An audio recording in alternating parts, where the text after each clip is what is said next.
നമുക്കിതൊരു 90 ക്വസ്റ്റ്യൻസ് ചെയ്യാം കേട്ടോ. ഇതെന്ന് പറയുമ്പം ഇതിനകത്ത് പറയുമ്പോൾ ഈ ചെയ്യുന്ന ക്വസ്റ്റ്യൻ പേപ്പർ ഇച്ചിരി പാടാണ്. ഇതെന്ന് പറയുമ്പോൾ ഒരു ഇച്ചിരി പാടുള്ള ക്വസ്റ്റ്യൻ പേപ്പറാണ്.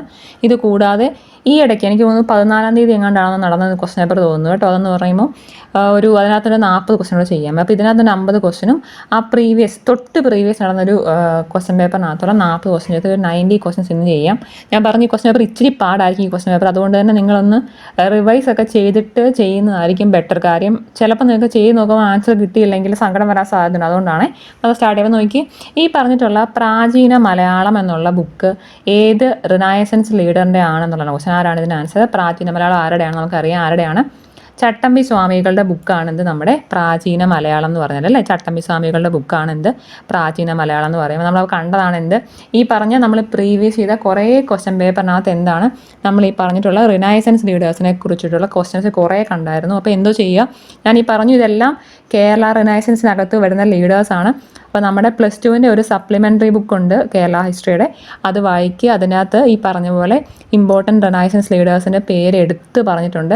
അപ്പോൾ അത് പഠിച്ചിട്ട് നിങ്ങൾ ഡീറ്റെയിൽ ആയിട്ട് നോക്കുന്നതാണ് നല്ലത്. അത് പഠിക്കാതെ പോകരുത്. അപ്പോൾ നമുക്കറിയാം ശ്രീനാരായണ ഗുരുവിൻ്റെ എന്തൊക്കെയാണ് ബുക്ക് നമുക്കറിയാം. കുറേ ബുക്ക് അറിയാവുന്നതാണ്. നമുക്കറിയാം എന്താണ് ഈ പറഞ്ഞിട്ടുള്ള ദൈവദശകം, ആത്മോപദേശ ശതകം, അതുപോലെ തന്നെ ദർശനമാല, ഇതൊക്കെ ആരുടെ ബുക്കാണ്? ശ്രീനാരായണ ഗുരുവിൻ്റെ ബുക്കാണെന്നറിയാം. പണ്ഡിറ്റ് കറുപ്പൻ്റെ ഏതാണ്? നമുക്കറിയാൻ ഏതാണ്? ജാതിക്കുമ്മി എന്നൊരു ബുക്കുണ്ടല്ലോ, ജാതിക്കുമ്മി എന്ന് പറഞ്ഞാൽ നമ്മുടെ പണ്ഡിറ്റ് കറുപ്പൻ്റെ ആണ്. ജാതിക്കുമ്മി എന്ന് പറഞ്ഞാൽ എന്താണ്? പണ്ഡിറ്റ് കറുപ്പൻ്റെ ബുക്കാണെന്ന് നമുക്കറിയാം. അതുപോലെ തന്നെ ഈ വാഗ്ഭടാനന്ദൻ്റെ കേസ് വരുമ്പോൾ എന്താണ്? പ്രാർത്ഥനാഞ്ജലി എന്നൊരു ബുക്കുണ്ട് അല്ലേ. പ്രാർത്ഥനാഞ്ജലി എന്ന് പറഞ്ഞാൽ നമ്മുടെ വാഗ്ഭടാനന്ദൻ്റെ ഒരു ബുക്കാണെന്ന് ഓർത്തിരിക്കുക. അവിടെ ഞാൻ ജസ്റ്റ് പറഞ്ഞേ ഉള്ളൂ. ഇതിൻ്റെ ഡീറ്റെയിൽ ആയിട്ട് നോക്കി പോകണം ഇവരുടെ ടെക്സ്റ്റൊക്കെ കേട്ടോ, തെറ്റിക്കരുത്. നമുക്കറിയാവുന്നതാണ് ഈ പറഞ്ഞിട്ടുള്ള ശിവയോഗി വിലാസം എന്നുള്ള മാഗസിനൊക്കെ ഈ വാഗ്ഭടാനന്ദൻ്റെ കേട്ടോ. പുള്ളിയുടെ പ്രാർത്ഥനാഞ്ജലി എന്ന് പറഞ്ഞ ബുക്കാണ് ശിവയോഗി വിലാസം എന്ന് പറഞ്ഞൊരു മാഗസിനാണ്. നെക്സ്റ്റ് ക്വസ്റ്റ്യൻ നോക്കി. ഈ പറഞ്ഞിരിക്കുന്ന ബാറ്റിൽ ഓഫ് കൊളച്ചൽ, ഇതിനകത്തുള്ള ഏറ്റവും സിമ്പിൾ ക്വസ്റ്റ്യൻ ഇതായിരുന്നു. ബാറ്റിൽ ഓഫ് കൊളച്ചൽ എന്ന് നമുക്കറിയാം ആരാണ്? മാർത്താണ്ഡവർമ്മയും ഡച്ചും തമ്മിലുള്ള യുദ്ധമാണ് ബാറ്റിൽ ഓഫ് കൊളച്ചൽ അല്ലേ. ഞാൻ ഇതിനകത്ത് കൂടുതലൊന്നും പറയുന്നില്ല, കാര്യം ഇത് ഒത്തിരി പ്രാവശ്യം പറഞ്ഞതാണ് ബാറ്റിൽ ഓഫ് കൊളച്ചലിൻ്റെ കേസ്. നെക്സ്റ്റ് ക്വസ്റ്റ്യൻ നോക്കി. ഈ പറഞ്ഞിട്ടുള്ള നോക്കിയേ, ഈ പറഞ്ഞ ഓൾ കേരള പ്രൊവിൻഷ്യൽ കോൺഫറൻസ് 1921 എവിടെ വെച്ച് നടന്നു എന്നുള്ളതാണ് ക്വസ്റ്റ്യൻ. ഈ സെക്ഷൻ എവിടത്തെയാണെന്ന് അറിയാമോ? നിങ്ങൾ കേരള ഹിസ്റ്ററിക്കകത്ത് പഠിക്കേണ്ട ഒരു സെക്ഷനാണ് ഈ പറഞ്ഞിട്ടുള്ള ഓൾ കേരള പ്രൊവിൻഷ്യൽ കോൺഫറൻസ് എന്നുള്ള സെക്ഷനൊക്കെ. എന്ന് പറയുമ്പോഴത്തേ നമ്മൾ പറഞ്ഞു നാഷണൽ മൂവ്മെൻറ്റ്സ് ഒക്കെ കഴിഞ്ഞിട്ട് എന്താണ് നമ്മുടെ ആ ടെക്സ്റ്റിനകത്ത് ഏതാണ്? സർവേ ഓഫ് കേരള ഹിസ്റ്ററിക്കകത്ത് ഇതിൻ്റെ ഡീറ്റെയിൽഡ് ആയിട്ടുള്ള സംഭവം ഉള്ളതാണ്. നമ്മൾ ഓൾറെഡി പഠിപ്പിച്ചതാണ്. ഞാൻ വേണമെന്നുണ്ടെങ്കിൽ ഒരു ക്ലാസ് ഈ സെക്ഷൻ എടുത്ത് തരാം കേട്ടോ, ഒന്നുകൂടെ എടുക്കാം. അപ്പോൾ ഇതിന് ആൻസർ എന്ന് പറയുമ്പോൾ ഇതെന്ന് പറയുന്ന ടെക്സ്റ്റിനകത്ത് അതുപോലുള്ള സ്റ്റേറ്റ്മെൻ്റ് ആണ്. ഞാൻ പറഞ്ഞ ഇത് ആ പാരഗ്രാഫിനകത്ത് ഉള്ള ഒരു സെൻറ്റൻസ് എടുത്തിട്ട് വെച്ചിരിക്കുന്നേ ഉള്ളൂ. ഈ പറഞ്ഞിട്ടുള്ള ഓൾ കേരള പ്രൊവിൻഷ്യൽ കോൺഫറൻസ് അതെന്ന് പറയുമ്പോൾ അതിൻ്റെ first all Kerala provincial conference 1921 meet നടന്ന എവിടെ വെച്ചിട്ടാണ്? നമുക്കറിയാം ഒറ്റപ്പാലത്ത് വെച്ചിട്ടാണ് ഈ മീറ്റിംഗ് നടക്കുന്നത് കേട്ടോ. എന്ന് പറഞ്ഞാൽ പറഞ്ഞു ടെക്സ്റ്റിനകത്തുള്ള ക്വസ്റ്റ്യൻ തന്നെയാണ്. നെക്സ്റ്റ് ക്വസ്റ്റ്യൻ നോക്കി. ഈ പറഞ്ഞിട്ടുള്ള ആത്മീയ സഭ എന്നുള്ള ഓർഗനൈസേഷൻ്റെ ഫൗണ്ടർ ആരാണെന്നാണ് ക്വസ്റ്റ്യൻ. ആത്മീയ സഭ എന്നുള്ള ഓർഗനൈസേഷൻ്റെ ഫൗണ്ടർ ആരാണ് പറയാമോ? ആരാണ്? രാജാറാം മോഹൻ റോയുടെ ആണ് എന്ത് നമ്മൾ ഈ പറഞ്ഞിട്ടുള്ള ആത്മീയ സഭ എന്നുള്ള ഫൗണ്ടേഷൻ. തെറ്റിക്കരുത്. ആത്മീയ സഭ എന്നുള്ള ഫൗണ്ടേഷൻ ഓർഗനൈസേഷൻ ആരുടെയാണ്? നമ്മുടെ രാജാറാം മോഹൻ റോയുടെ ആണെന്ന് ഓർത്തിരിക്കുക. ഈ പറഞ്ഞിട്ടുള്ള ഈ കേശവ് ചന്ദ്ര സെന്നിൻ്റെ ഓർഗനൈസേഷൻ ഏതെന്ന് അറിയാമോ? നമുക്കറിയാം എന്താണ് നമ്മൾ ഈ പറഞ്ഞിട്ടുള്ള ബ്രഹ്മസഭ. ഈ പറഞ്ഞ ബ്രഹ്മസഭയാണ് നമ്മൾ ഈ പറയുമ്പോഴത്തേക്കും രാജാറാം മോഹൻ റോയുടെ ഒരു സംഭവമാണ് ബ്രഹ്മസഭ എന്നൊരു സംഭവമുണ്ട്. ഈ പറഞ്ഞ ബ്രഹ്മോ സഭ എന്ന് പറഞ്ഞാൽ രാജാറാം മോഹൻ റോയുടെ ഒരു ഓർഗനൈസേഷനാണ്. ഈ പറഞ്ഞ ബ്രഹ്മസഭ എന്ത് ചെയ്യുന്നുണ്ട്? രണ്ടായിട്ട് സ്പ്ലിറ്റ് ആകുന്നുണ്ട്. ഈ പറഞ്ഞ ബ്രഹ്മസഭ രണ്ടായിട്ട് സ്പ്ലിറ്റായിട്ട് ആദി ബ്രഹ്മസഭ എന്നൊരു സംഭവം വരുന്നുണ്ട്. എന്താണ്? ആദി ബ്രഹ്മ സമാജ് എന്നൊരു സംഭവം വരും. അതുപോലെ തന്നെ ബ്രഹ്മ സമാജ് എന്നൊരു സംഭവം വരും കേട്ടോ. ബ്രഹ്മ സമാജ് എന്നൊരു സംഭവം വരും. അപ്പോൾ ഈ ബ്രഹ്മസഭ സ്പ്ലിറ്റായി ഉണ്ടായ ബ്രഹ്മ സമാജത്തിൻ്റെ ഫൗണ്ടറാണ് ആയത്? നമ്മൾ ഈ പറഞ്ഞിട്ടുള്ള കേശവ് ചന്ദ്ര സെൻ എന്ന് പറയുമ്പോൾ ഈ പറഞ്ഞ ബ്രഹ്മസഭ സ്പ്ലിറ്റായിട്ട് ഫോം ചെയ്ത ആദി ബ്രഹ്മ സമാജിൻ്റെ ഫൗണ്ടർ ആരാണെന്ന് അറിയാമോ? അതിൻ്റെ ലീഡർ എന്ന് പറയുമ്പോഴത്തേക്ക് നമ്മുടെ ദേബേന്ദ്രനാഥ ടാഗോറാണ്. ആരാണ്? ദേബേന്ദ്രനാഥ ടാഗോറാണ് ഈ പറഞ്ഞിട്ടുള്ള ആദി ബ്രഹ്മസഭയുടെ ഫൗണ്ടർ. ആരാണ്? ദേബേന്ദ്രനാഥ ടാഗോർ ആണെന്ന് ഓർത്തിരിക്കുക കേട്ടോ. ദേവേന്ദ്രനാഥ് ടാഗോറാണ് ഈ പറഞ്ഞിട്ടുള്ള ആദി ബ്രഹ്മസഭയുടെ ഫൗണ്ടർ. ക്ലിയർ അല്ലേ? അറിയാമല്ലോ അല്ലേ? നോക്കി, ഇനി പറഞ്ഞ സ്വാമി വിവേകാനന്ദൻ്റെ ഏതാണ്? നമുക്ക് അറിയാവുന്നതാണ്. സ്വാമി വിവേകാനന്ദ അതായത് നമ്മുടെ രാമകൃഷ്ണ മിഷൻ എന്ന് പറയുമ്പോൾ ആരുടെയാണ്? നമ്മുടെ സ്വാമി വിവേകാനന്ദനാണ്. നമുക്ക് അറിയാവുന്ന കേസാണ്. ഇനി എന്താണ് നെക്സ്റ്റ്? ആരാണ്? നമ്മുടെ വീരേശലിംഗത്തിൻ്റെ ഏതാണ്? രാജമുദ്ര അസോസിയേഷൻ ഒരു സംഭവം ഉണ്ട് കേട്ടോ. എന്താണ് രാജമുദ്ര അസോസിയേഷൻ എന്ന് പറഞ്ഞാൽ ആരുടെയാണ്? ഈ പറഞ്ഞിട്ടുള്ള വീരേശലിംഗത്തിൻ്റെ ആണ്. നോക്കിക്കോളൂ, ഈ പറഞ്ഞിട്ടുള്ള എല്ലാ ആക്റ്റും പഠിക്കണം. ഞാൻ പറഞ്ഞു ഇത് എടുത്തെങ്ങും തന്നെ പറഞ്ഞിട്ടില്ല, പക്ഷെ നമ്മുടെ കോൺസ്റ്റിറ്റ്യൂഷനകത്ത് കോൺസ്റ്റിറ്റ്യൂഷൻ്റെ ഫ്രെയിമിങ്ങിൻ്റെ സെക്ഷന് മുമ്പ് പഠിക്കേണ്ട കുറേ ആക്റ്റുകളാണ് ഇതെല്ലാം. ഇത് നമ്മുടെ ലക്ഷ്മികാന്തിൻ്റെ ടെക്സ്റ്റ് ബുക്കിനകത്ത് സ്റ്റാർട്ടിങ്ങിൽ തന്നെ ഉള്ള ആക്റ്റുകളാണ്. അപ്പോൾ നോക്കി, ഈ പറഞ്ഞിരിക്കുന്ന ആക്റ്റുകളിൽ ഇന്ത്യയിലെ ബൈക്യാമറൽ ലെജിസ്ലേച്ചർ സെൻട്രൽ ലെവലിൽ വരാനുള്ള റീസൺ ഈ പറഞ്ഞ ഏത് ആക്ട് ആണെന്നാണ് ക്വസ്റ്റ്യൻ. ബൈക്യാമറലിസം എന്നുള്ള ഒരു സംഭവം എന്താണ്? ബൈക്യാമറൽ ലെജിസ്ലേച്ചർ എന്നൊരു സംഭവം ഇന്ത്യയിൽ വരാൻ കാരണമായ ആക്ട് ഏതാണെന്നാണ് ക്വസ്റ്റ്യൻ. പറയാൻ ഇതിൽ ഏതാണെന്ന്. ഇതെല്ലാം ഇമ്പോർട്ടൻ്റ് ആക്റ്റാണ്. പറയാൻ ഏതാണെന്ന് നമുക്കറിയാം. എന്താണ് ഈ പറഞ്ഞിട്ടുള്ള 1919 ആക്ട് ഓഫ് 1919 1919 ആക്ടാണ് എന്ത്? ഇന്ത്യയിലെ ബൈക്യാമറലിസം എന്നുള്ള സംഭവം, ബൈക്യാമറൽ ലെജിസ്ലേച്ചർ വരാൻ കാരണം ഈ പറഞ്ഞിട്ടുള്ള 1919 ഇതിൻ്റെ പേരെന്താണ്?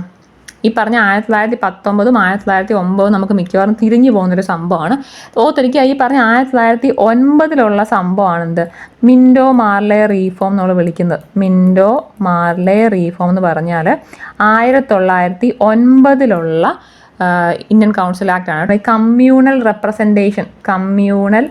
റെപ്രസെൻറ്റേഷൻ ഒരു സംഭവം കൊണ്ടുവരുന്നത് ഈ പറഞ്ഞ മുസ്ലിങ്ങൾക്ക് കമ്മ്യൂണൽ റെപ്രസെൻറ്റേഷൻ കൊണ്ടുവരുന്നത് 1909 മിൻറ്റോ മാർലെ റീഫോം വഴിയാണെന്ന് ഓർത്തിരിക്കുക. ഈ പറഞ്ഞ ബൈക്യാമറലിസം അല്ലെങ്കിൽ ബൈക്യാമറൽ ലെജിസ്ലേച്ചർ വരാൻ കാരണം എന്താണ്? നമ്മുടെ 1919 ഇതിൻ്റെ വേറൊരു പേരെന്താണ്? നമ്മൾ ഈ പറഞ്ഞ മൊണ്ടേജ്-ചെംസ്ഫോർഡ് എന്ന് പറയുന്ന റീഫോം. മൊണ്ടേജ്-ചെംസ്ഫോർഡ് എന്ന് പറയുന്ന റീഫോം ഇതാണ് കേട്ടോ. മൊണ്ടേജ്-ചെംസ്ഫോർഡ് റീഫോം എന്ന് പറഞ്ഞാൽ ഏതാണ്? നമ്മൾ ഈ പറഞ്ഞിട്ടുള്ള 1919 ആക്ടാണെന്ന് ഓർത്തിരിക്കുക കേട്ടോ. മൊണ്ടേജ്-ചെംസ്ഫോർഡ് ആക്ട് എന്നാണ് ഇതിനെ പറയുന്നത്. അപ്പോൾ ഈ പറഞ്ഞ സെൻട്രൽ ലെവലിൽ ബൈക്യാമറൽ ലെജിസ്ലേച്ചർ വരാൻ കാരണമായത് എന്താണ്? മൊണ്ടേജ്-ചെംസ്ഫോർഡ് റീഫോം ആണെന്ന് ഓർത്തിരിക്കുക കേട്ടോ.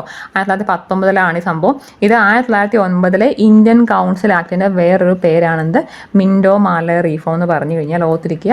കമ്മ്യൂണൽ റെപ്രസെൻറ്റേഷൻ കൊണ്ടുവരുന്നത് മിൻറ്റോ മാർലെ റീഫോം ആണ്. ഇനി ഈ പറഞ്ഞ 1935 ഇതാണ് വളരെ വളരെ ഇമ്പോർട്ടൻ്റ് ആണ്.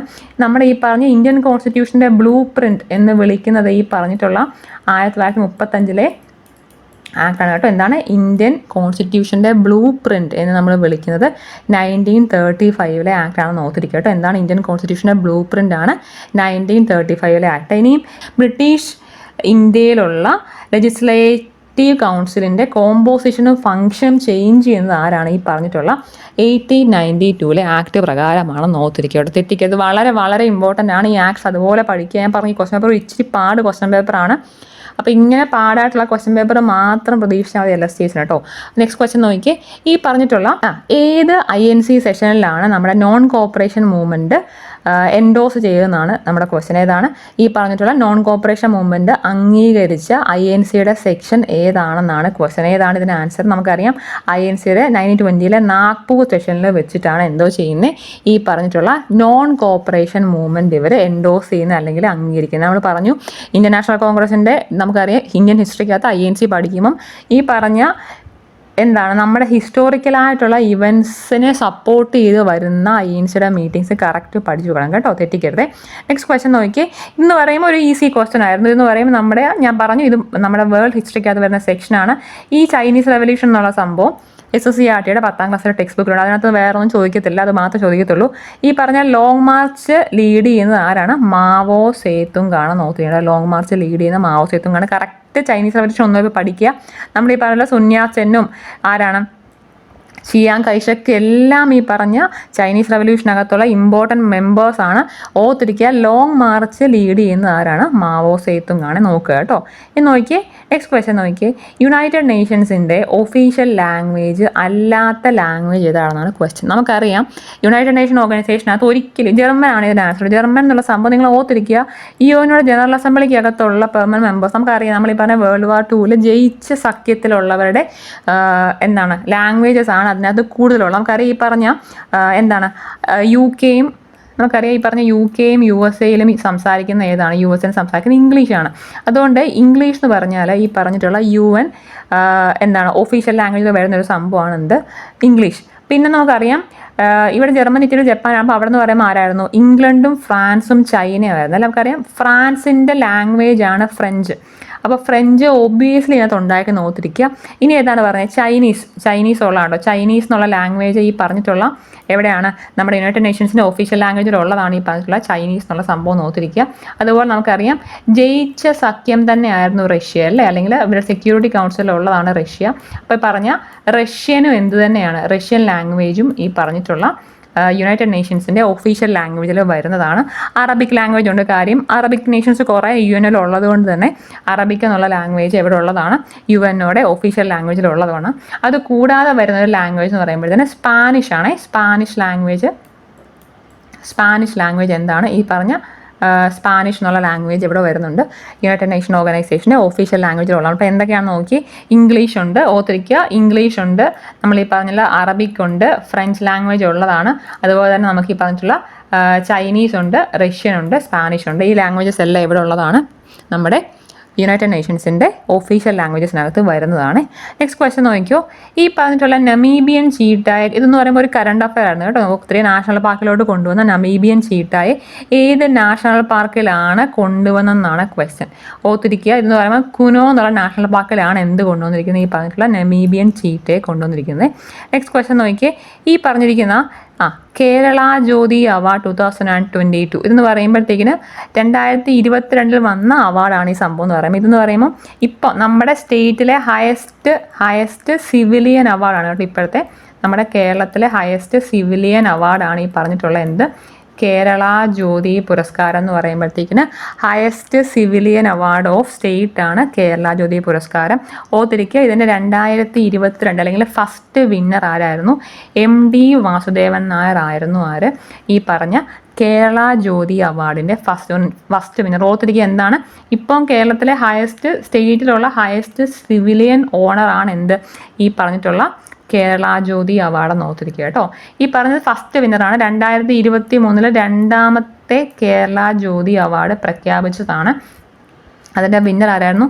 T പത്മനാഭനാണ് കേട്ടോ. T പത്മനാഭൻ ആണ് ഈ പറഞ്ഞിട്ടുള്ള രണ്ടാമത്തെ പ്രാവശ്യം അല്ലെങ്കിൽ രണ്ടാമത്തെ കേരള ജ്യോതി അവാർഡ് വിന്നർ എന്ന് പറയുമ്പോൾ ആരാണ്? T പത്മനാഭനാണ്. ക്ലിയർ ആണല്ലോ അല്ലേ? ഈ പറഞ്ഞ ട്രേഡ് വിൻസിനെ കുറിച്ചിട്ടുള്ള കുറേ സ്റ്റേറ്റ്മെൻറ്റ്സ് ആണ് തന്നിരിക്കുന്നത്. നമുക്ക് നോക്കാം, ഇതിനകത്ത് നമ്മൾ പഠിച്ചതാണ് ട്രേഡ് വിൻഡിൻ്റെ സെക്ഷനൊക്കെ എത്ര പ്രാവശ്യം പഠിച്ചതാണ്. അപ്പം നോക്കി, ഈ പറഞ്ഞതിൽ കറക്റ്റായിട്ടുള്ള സ്റ്റേറ്റ്മെൻറ്റ്സ് ഏതാണെന്നാണ് ക്വസ്റ്റ്യൻ. ഏതൊക്കെ സ്റ്റേറ്റ്മെൻറ്റ്സ് കറക്റ്റാണ് നമുക്ക് നോക്കി.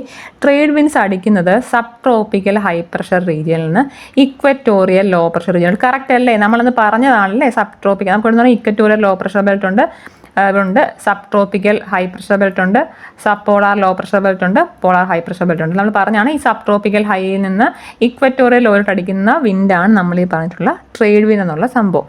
ക്ലിയർ ആണല്ലോ അല്ലേ? നെക്സ്റ്റ് എന്താണ്? ലാൻഡ് ബ്രീസും സീ ബ്രീസും ട്രേഡ് വിന്നിൻ്റെ എക്സാമ്പിൾ അല്ല, തെറ്റാണ്. ലാൻഡ് ബ്രീസും സീ ബ്രീസ് എന്ന് പറഞ്ഞാൽ ട്രേഡ് വിന്നിൻ്റെ എക്സാമ്പിൾ ഒന്നുമല്ല, തെറ്റാണത്.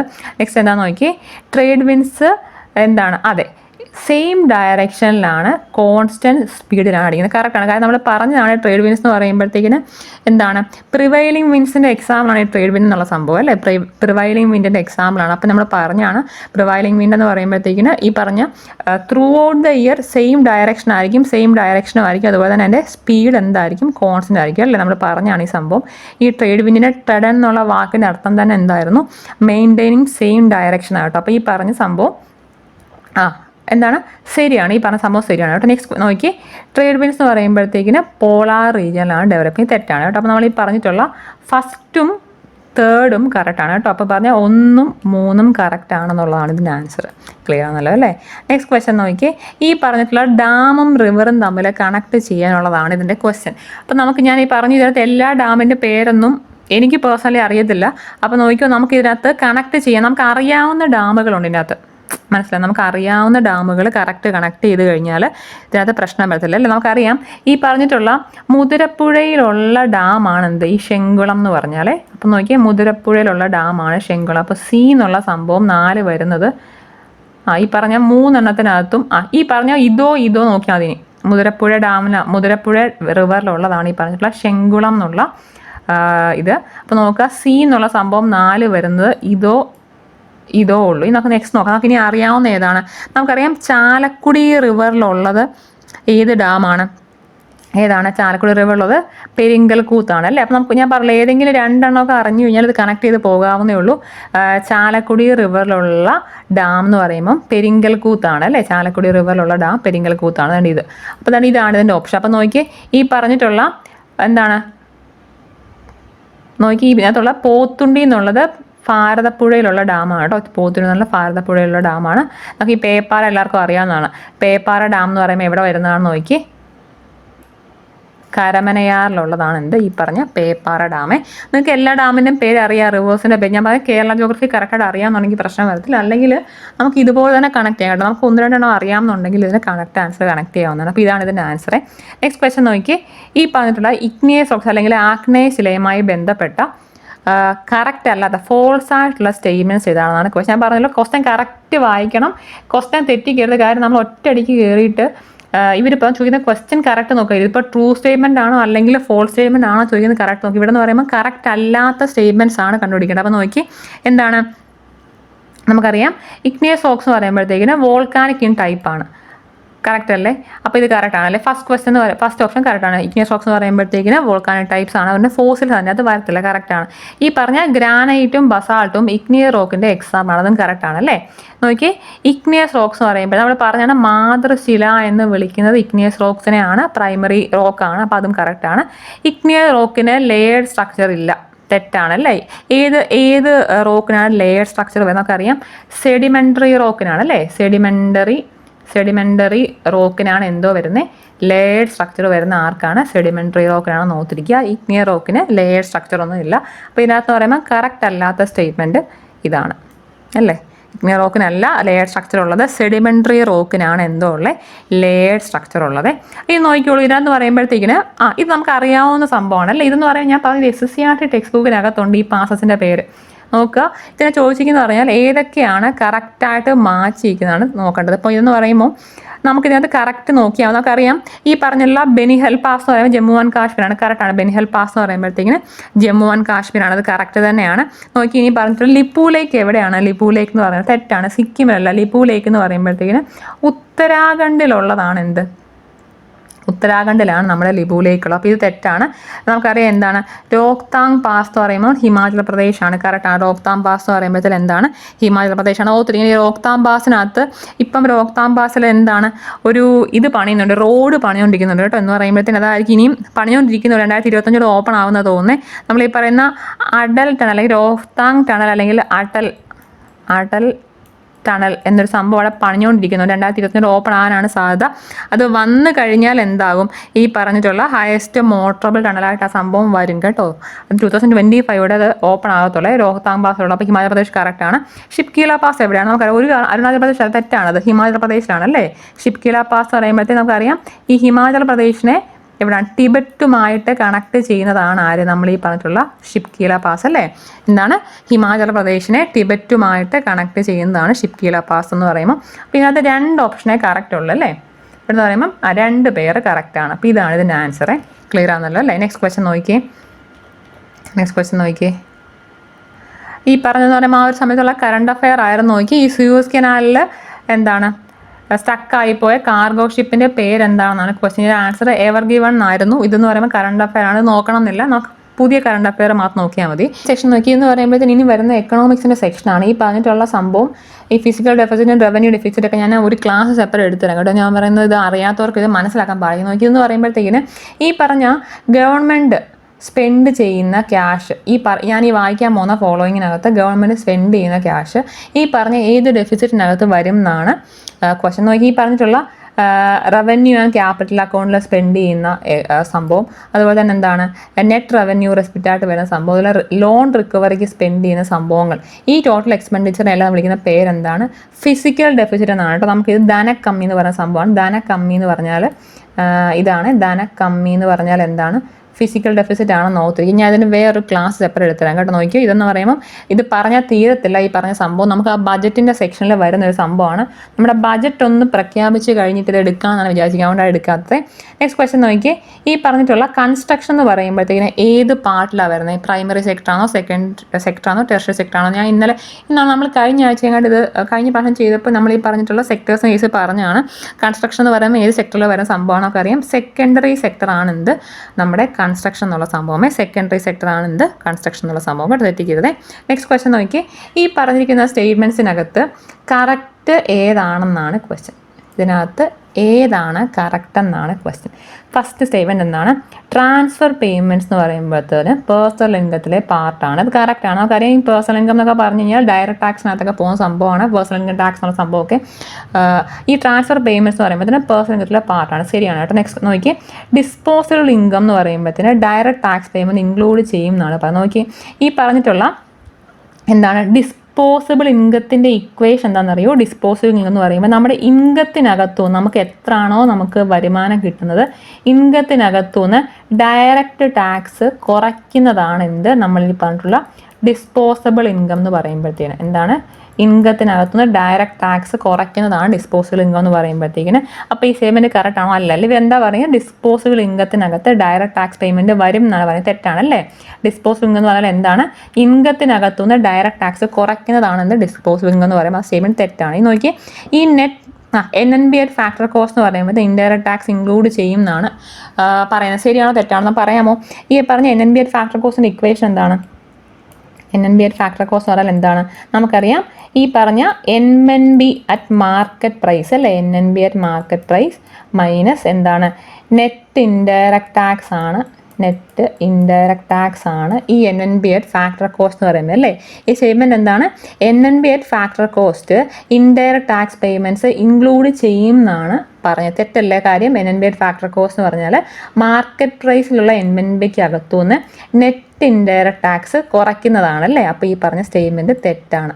അപ്പോൾ ഇതിനകത്ത് ഒന്നാമത്തെ സ്റ്റേറ്റ്മെൻറ്റ് മാത്രമേ ഉള്ളൂ കറക്റ്റ്. ക്ലിയർ ആണല്ലോ അല്ലേ? ക്ലിയർ ആണ്. ക്ലിയർ അല്ലേ? നെക്സ്റ്റ് ക്വസ്റ്റ്യൻ നോക്കി, ഈ പറഞ്ഞിരിക്കുന്ന സ്റ്റേറ്റ്മെൻറ്റ്സിനകത്ത് എന്തൊക്കെയാണ് GDP കുറിച്ചുള്ള സംഭവങ്ങൾ കറക്റ്റ് എന്നാണ് ക്വസ്റ്റ്യൻ. നോക്കിയാൽ പ്രൈമറി സെക്ടറിലുള്ള പെർസെൻറ്റേജ് ഷെയർ ഡിക്ലൈൻ ആയി എന്നുള്ള കാര്യം കറക്റ്റാണ്. നമുക്കറിയാം ഈ പറഞ്ഞ സർവീസ് സെക്ടറിൽ നിന്നാണ് GDP വഴി ഏറ്റവും കൂടുതൽ റവന്യൂ നമ്മുടെ ഇന്ത്യക്ക് കിട്ടുന്നത്. ഈ പറഞ്ഞിട്ടുള്ള പ്രൈമറി സെക്ടറിലുള്ള ഇൻകം വളരെ കുറവാണ് കേട്ടോ, അതുകൊണ്ട് റവന്യൂ വളരെ കുറവാണ്. ഇനി നോക്കി, percentage share of secondary sector has decline over time. ഇത് കറക്റ്റാണ്. ഇനി എന്താണ്? Percentage share of service sector എന്നുള്ള സാധനം ഡിക്ലൈൻ ആയിട്ടില്ല. സർവീസ് സെക്ടറിലുള്ള ഷെയർ കൂടി വരുന്നതേ ഉള്ളൂ. അപ്പോൾ ഇതിനകത്ത് പറയുമ്പം ഈ പറഞ്ഞ 1ഉം 2ഉം ശരിയാണ് കേട്ടോ. ക്ലിയർ അല്ലേ? നെക്സ്റ്റ് ക്വസ്റ്റ്യൻ നോക്കി, ഈ പറഞ്ഞതിൽ ഇതെന്ന് പറയുമ്പോഴത്തേക്കിന് ഇതിൻ്റെ മലയാളം ക്വസ്റ്റ്യൻ വായിച്ചാൽ ഒന്നും മനസ്സിലായി. ഞാൻ കാണിച്ചത് നോക്കിക്കോണേ. ഇത് കണ്ടോണം, സമ്പദ് വ്യവസ്ഥയിൽ പണലഭ്യത കുറയുന്നതിന് RBIയുടെ ഏറ്റവും മികച്ച നയം എന്താണെന്നാണ് ക്വസ്റ്റ്യൻ. നിങ്ങൾ നോക്കി, ഈ പറഞ്ഞത് നിങ്ങൾക്ക് മലയാളം ക്വസ്റ്റ്യനെ വായിച്ചാൽ മനസ്സിലാകത്തുള്ളൂ. എങ്കിലും മലയാളം ക്വസ്റ്റ്യൻ നോക്കണം. എനിക്ക് ഈ പറഞ്ഞ ഇംഗ്ലീഷ് ക്വസ്റ്റ്യൻ പേപ്പർ വായിച്ചാലേ മിക്കവാറും വാക്ക് കിട്ടില്ല. അതുകൊണ്ടാണ് ഇംഗ്ലീഷ് ക്വസ്റ്റ്യൻ പേപ്പർ നോക്കുന്നത്. നമ്മൾ ഈ പറഞ്ഞ ഇൻഫ്ലേഷൻ റെഡ്യൂസ് ചെയ്യാൻ വേണ്ടിയിട്ട് റിസർവ് ബാങ്ക് ഓഫ് ഇന്ത്യ ചെയ്യുന്നത് എന്തൊക്കെയാണെന്നുള്ളതാണ് ക്വസ്റ്റ്യൻ. ഇൻഫ്ലേഷൻ ചില മണിയുടെ എമൗണ്ട് ഇവിടെ കൂടുതലാണ്. ചില ഇൻഫ്ലേഷൻ എന്നുള്ള സംഭവം ഇൻഫ്ലേഷൻ കുറയ്ക്കാൻ വേണ്ടിയിട്ട് റിസർവ് ബാങ്ക് ഓഫ് ഇന്ത്യ എന്തൊക്കെ ചെയ്യും എന്നാണ് ക്വസ്റ്റ്യൻ. നമ്മൾ RBIയുടെ മോണിറ്ററി പോളിസി പഠിച്ചാൽ പറഞ്ഞതാണ്, ഈ ഇൻഫ്ലേഷന് ഇൻവേഴ്സ്ലി പ്രൊപ്പോർഷനിലാണ് RBI യൂസ് ചെയ്യുന്ന എല്ലാ ഇൻസ്ട്രുമെൻസും. ഈ പറഞ്ഞിട്ടുള്ള റിപ്പോ റേറ്റ് ആണെങ്കിലും റിവേഴ്സ് റിപ്പോ റേറ്റ് ആണെന്നുണ്ടെങ്കിലും ഓപ്പൺ മാർക്കറ്റ് ഓപ്പറേഷൻ്റെ കേസൊക്കെ ആണെന്നുണ്ടെങ്കിൽ നമ്മൾ പറഞ്ഞ സ്റ്റാറ്റ്യൂട്ടറി ലിക്വിഡിറ്റി റേഷ്യോ ഒരു സംഭവമൊക്കെ ഉള്ളതാണ്. അപ്പോൾ ഇതിൽ ഏത് സംഭവമാണെന്നുണ്ടെങ്കിലും എന്ത് തന്നെയാണ് നമ്മൾ ഈ പറഞ്ഞിട്ടുള്ള ഇൻഫ്ലേഷന് ഇൻവേഴ്സ്ലി പ്രൊപ്പോർഷനിലാണ് ഈ യൂസ് ചെയ്യുന്ന എല്ലാ ഇൻസ്ട്രുമെൻസും. മനസ്സിലായോ? എല്ലാ ഇൻസ്ട്രുമെൻസും ഇൻഫ്ലേഷന് ഇൻവേഴ്സ്ലി പ്രൊപ്പോർഷനിലാണ്. അതുകൊണ്ട് ഈ പറഞ്ഞ ഇൻഫ്ലേഷൻ നിങ്ങൾക്ക് കുറയ്ക്കണം എന്നുണ്ടെങ്കിൽ ഈ റിപ്പോയും റിവേഴ്സ് റിപ്പോയും എല്ലാം സ്റ്റാറ്റ്യൂട്ടറി ലിക്വിഡിറ്റി റേഷ്യോയും എല്ലാം എന്ത് ചെയ്യണം, കൂട്ടണം എന്നുള്ള കാര്യം അറിഞ്ഞിരിക്കുക കേട്ടോ. അത് മാത്രം അറിഞ്ഞാൽ മതി. അപ്പോൾ ഈ പറഞ്ഞിട്ടുള്ള റെഡ്യൂസ് ചെയ്യുക എന്നുള്ള 2 ഓപ്ഷനും തെറ്റാണ്. ഇതിനകത്ത് പറയുമ്പോഴത്തേന് റിപ്പോ റേറ്റ് ഇൻക്രീസ് ചെയ്യുക, റിവേഴ്സ് റിപ്പോ റേറ്റ് ഇൻക്രീസ് ചെയ്യുക, സ്റ്റാറ്റ്യൂട്ടറി ലിക്വിഡിറ്റി റേഷ്യോ ഇൻക്രീസ് ചെയ്യുക, അതാണ് കറക്റ്റ് എന്ന് പറയുമ്പോൾ നമുക്കറിയാം ഈ പറഞ്ഞിട്ടുള്ള ഓപ്പൺ മാർക്കറ്റ് ഓപ്പറേഷനകത്ത് bond reserve bank of India sell ചെയ്യേണ്ടത്. കാരണം എന്താണ് നമുക്കറിയാം എന്ന് പറയുമ്പോഴത്തേക്ക് നമ്മൾ പറഞ്ഞാണ് ഈ സംഭവം എന്ന് പറയുമ്പോഴത്തേക്കിന് ഈ ബാങ്ക് അല്ലെങ്കിൽ നമ്മുടെ ഗവൺമെൻറ്റിൻ്റെ കയ്യിൽ ക്യാഷ് ഇല്ലാതെ വരുന്ന സമയത്ത് ഈ ഇവരുടെ കയ്യിലുള്ള ബോണ്ട് കൊണ്ട് റിസർവ് ബാങ്ക് ഓഫ് ഇന്ത്യക്ക് കൊടുക്കും അല്ലേ. അപ്പോൾ ഈ RBI എന്ത് ചെയ്യുകയാണ്, ഇൻഫ്ലേഷൻ കുറയ്ക്കണം അല്ലെങ്കിൽ നമ്മൾ ഈ പറഞ്ഞ മാർക്കറ്റിലുള്ള മണിയുടെ വാല്യൂ എമൗണ്ട് കുറയ്ക്കണം തോന്നിക്കഴിഞ്ഞാൽ റിസർവ് ബാങ്ക് ഓഫ് ഇന്ത്യ ഇവരുടെ കയ്യിലുള്ള ഗവൺമെൻറ്റിൻ്റെ ബോണ്ട് എടുത്ത് വിൽക്കും. അപ്പോൾ എന്താ പറ്റുന്നത്, ഗവൺമെൻറ്റിൻ്റെ ബോണ്ട് ഇവരെന്ത് ചെയ്യുകയാണ്, സെല്ല് ചെയ്യുകയാണ് അല്ലേ. ബോണ്ട് സെല്ല് ചെയ്യുമ്പോൾ റിസർവ് ബാങ്ക് ഓഫ് ഇന്ത്യക്ക് എന്തോ കിട്ടും, RBIക്ക് ക്യാഷ് കിട്ടും അല്ലേ. അപ്പം RBIയുടെ കയ്യിലുള്ള ക്യാഷ് കൂടുകയാണ്. ഈ ബോണ്ട് വാങ്ങിക്കുന്നത് കാരണം നമ്മുടെ എക്കോണമിയിലാണല്ലോ, ഈ എക്കോണമിയിലാണല്ലോ കാര്യം ഇവിടെയുള്ള ആളുകൾ ബോണ്ട് വാങ്ങിക്കുന്നത്. അപ്പോൾ എക്കോണമിയിലുള്ള ക്യാഷിൻ്റെ എമൗണ്ട് കുറയും. ക്ലിയർ അല്ലേ. അപ്പോൾ അതുകൊണ്ടാണ് ഈ സംഭവം. അപ്പോൾ ഇതെന്ന് പറയുമ്പോഴത്തേക്കിന് എന്താണ് ഇതാന്ന് പറയുമ്പം ഇതാണ് ഓപ്ഷൻ കേട്ടോ. 2 വരുന്നൊരു ഓപ്ഷനാണ് കറക്റ്റ്. ക്ലിയർ അല്ലേ, ക്ലിയർ ആണല്ലേ. ഈ നെക്സ്റ്റ് ക്വസ്റ്റ്യൻ നോക്കിയേ. ഈ പറഞ്ഞിട്ടുള്ള യൂണിവേഴ്സൽ ഡിക്ലറേഷൻ ഓഫ് ഹ്യൂമൻ റൈറ്റ്സിനകത്തും എന്താണ് നമ്മുടെ കോൺസ്റ്റിറ്റ്യൂന്റ് അസംബ്ലിയിൽ മെമ്പർ ആയിരുന്ന ഒരു സ്ത്രീയുടെ പേര് പറയാനാണ് ക്വസ്റ്റ്യൻ. നിങ്ങളൊന്ന് മനസ്സിലാക്കിയിരിക്കുക. ഈ പറഞ്ഞിട്ടുള്ള വിജയലക്ഷ്മി പണ്ഡിറ്റും സരോജിനി നായിഡുവും ഹൻസ മേത്തയും നമ്മുടെ ദുർഗാബായി ദേശ്മുഖും ഇവരെല്ലാം ഈ 4 പേരും ഈ പറഞ്ഞ കോൺസ്റ്റിറ്റ്യൂന്റ് അസംബ്ലിയിലെ മെമ്പേഴ്സ് ആയിരുന്നു. ക്ലിയർ അല്ലേ. ഇവർ 4 പേരും കോൺസ്റ്റിറ്റ്യൂന്റ് അസംബ്ലിയിലെ സ്ത്രീ മെമ്പേഴ്സ് ആയിരുന്നു. ഓർത്തിരിക്കുക. നിങ്ങൾക്ക് ഒക്കുന്നുണ്ടെങ്കിൽ കുറേ പേരുടെ പേര് പഠിച്ചു വെക്കുക. എല്ലാവരുടെ പേര് ഓർമ്മയുണ്ടെങ്കിൽ നല്ലതാണ്. എനിക്ക് എല്ലാവരുടെ പേരൊന്നും ഓർമ്മയില്ല. ഈ പറഞ്ഞ ഇവർ 4 പേരും എന്തായാലും നമ്മുടെ കോൺസ്റ്റിറ്റ്യൂന്റ് അസംബ്ലിയിലെ മെമ്പർ ആരെന്നാണ്. ഇത് കൂടാന്ന് പറയുമ്പോഴത്തേന് ഒരു രാജകുമാരി എന്നൊരു പുള്ളിക്കാരി വരുന്നുണ്ട്, ഒരു രേണുക റോയ് ഉണ്ട്. നമുക്കറിയാവുന്ന ആനി മസ്കറിനാണ്. പിന്നെ ഈ പറഞ്ഞിട്ടുള്ള ദാക്ഷായണി വേലായുധനും നമ്മുടെ അമ്മു സ്വാമിനാഥനും. എനിക്ക് ഇത്രയും പേരെ കറക്റ്റ് ഓർമ്മ കേട്ടോ. നമുക്ക് പക്ഷേ കേട്ടാൽ ഓർമ്മ വരും. അതുകൊണ്ട് നിങ്ങളൊന്ന് വായിച്ചു വിടുക കേട്ടോ.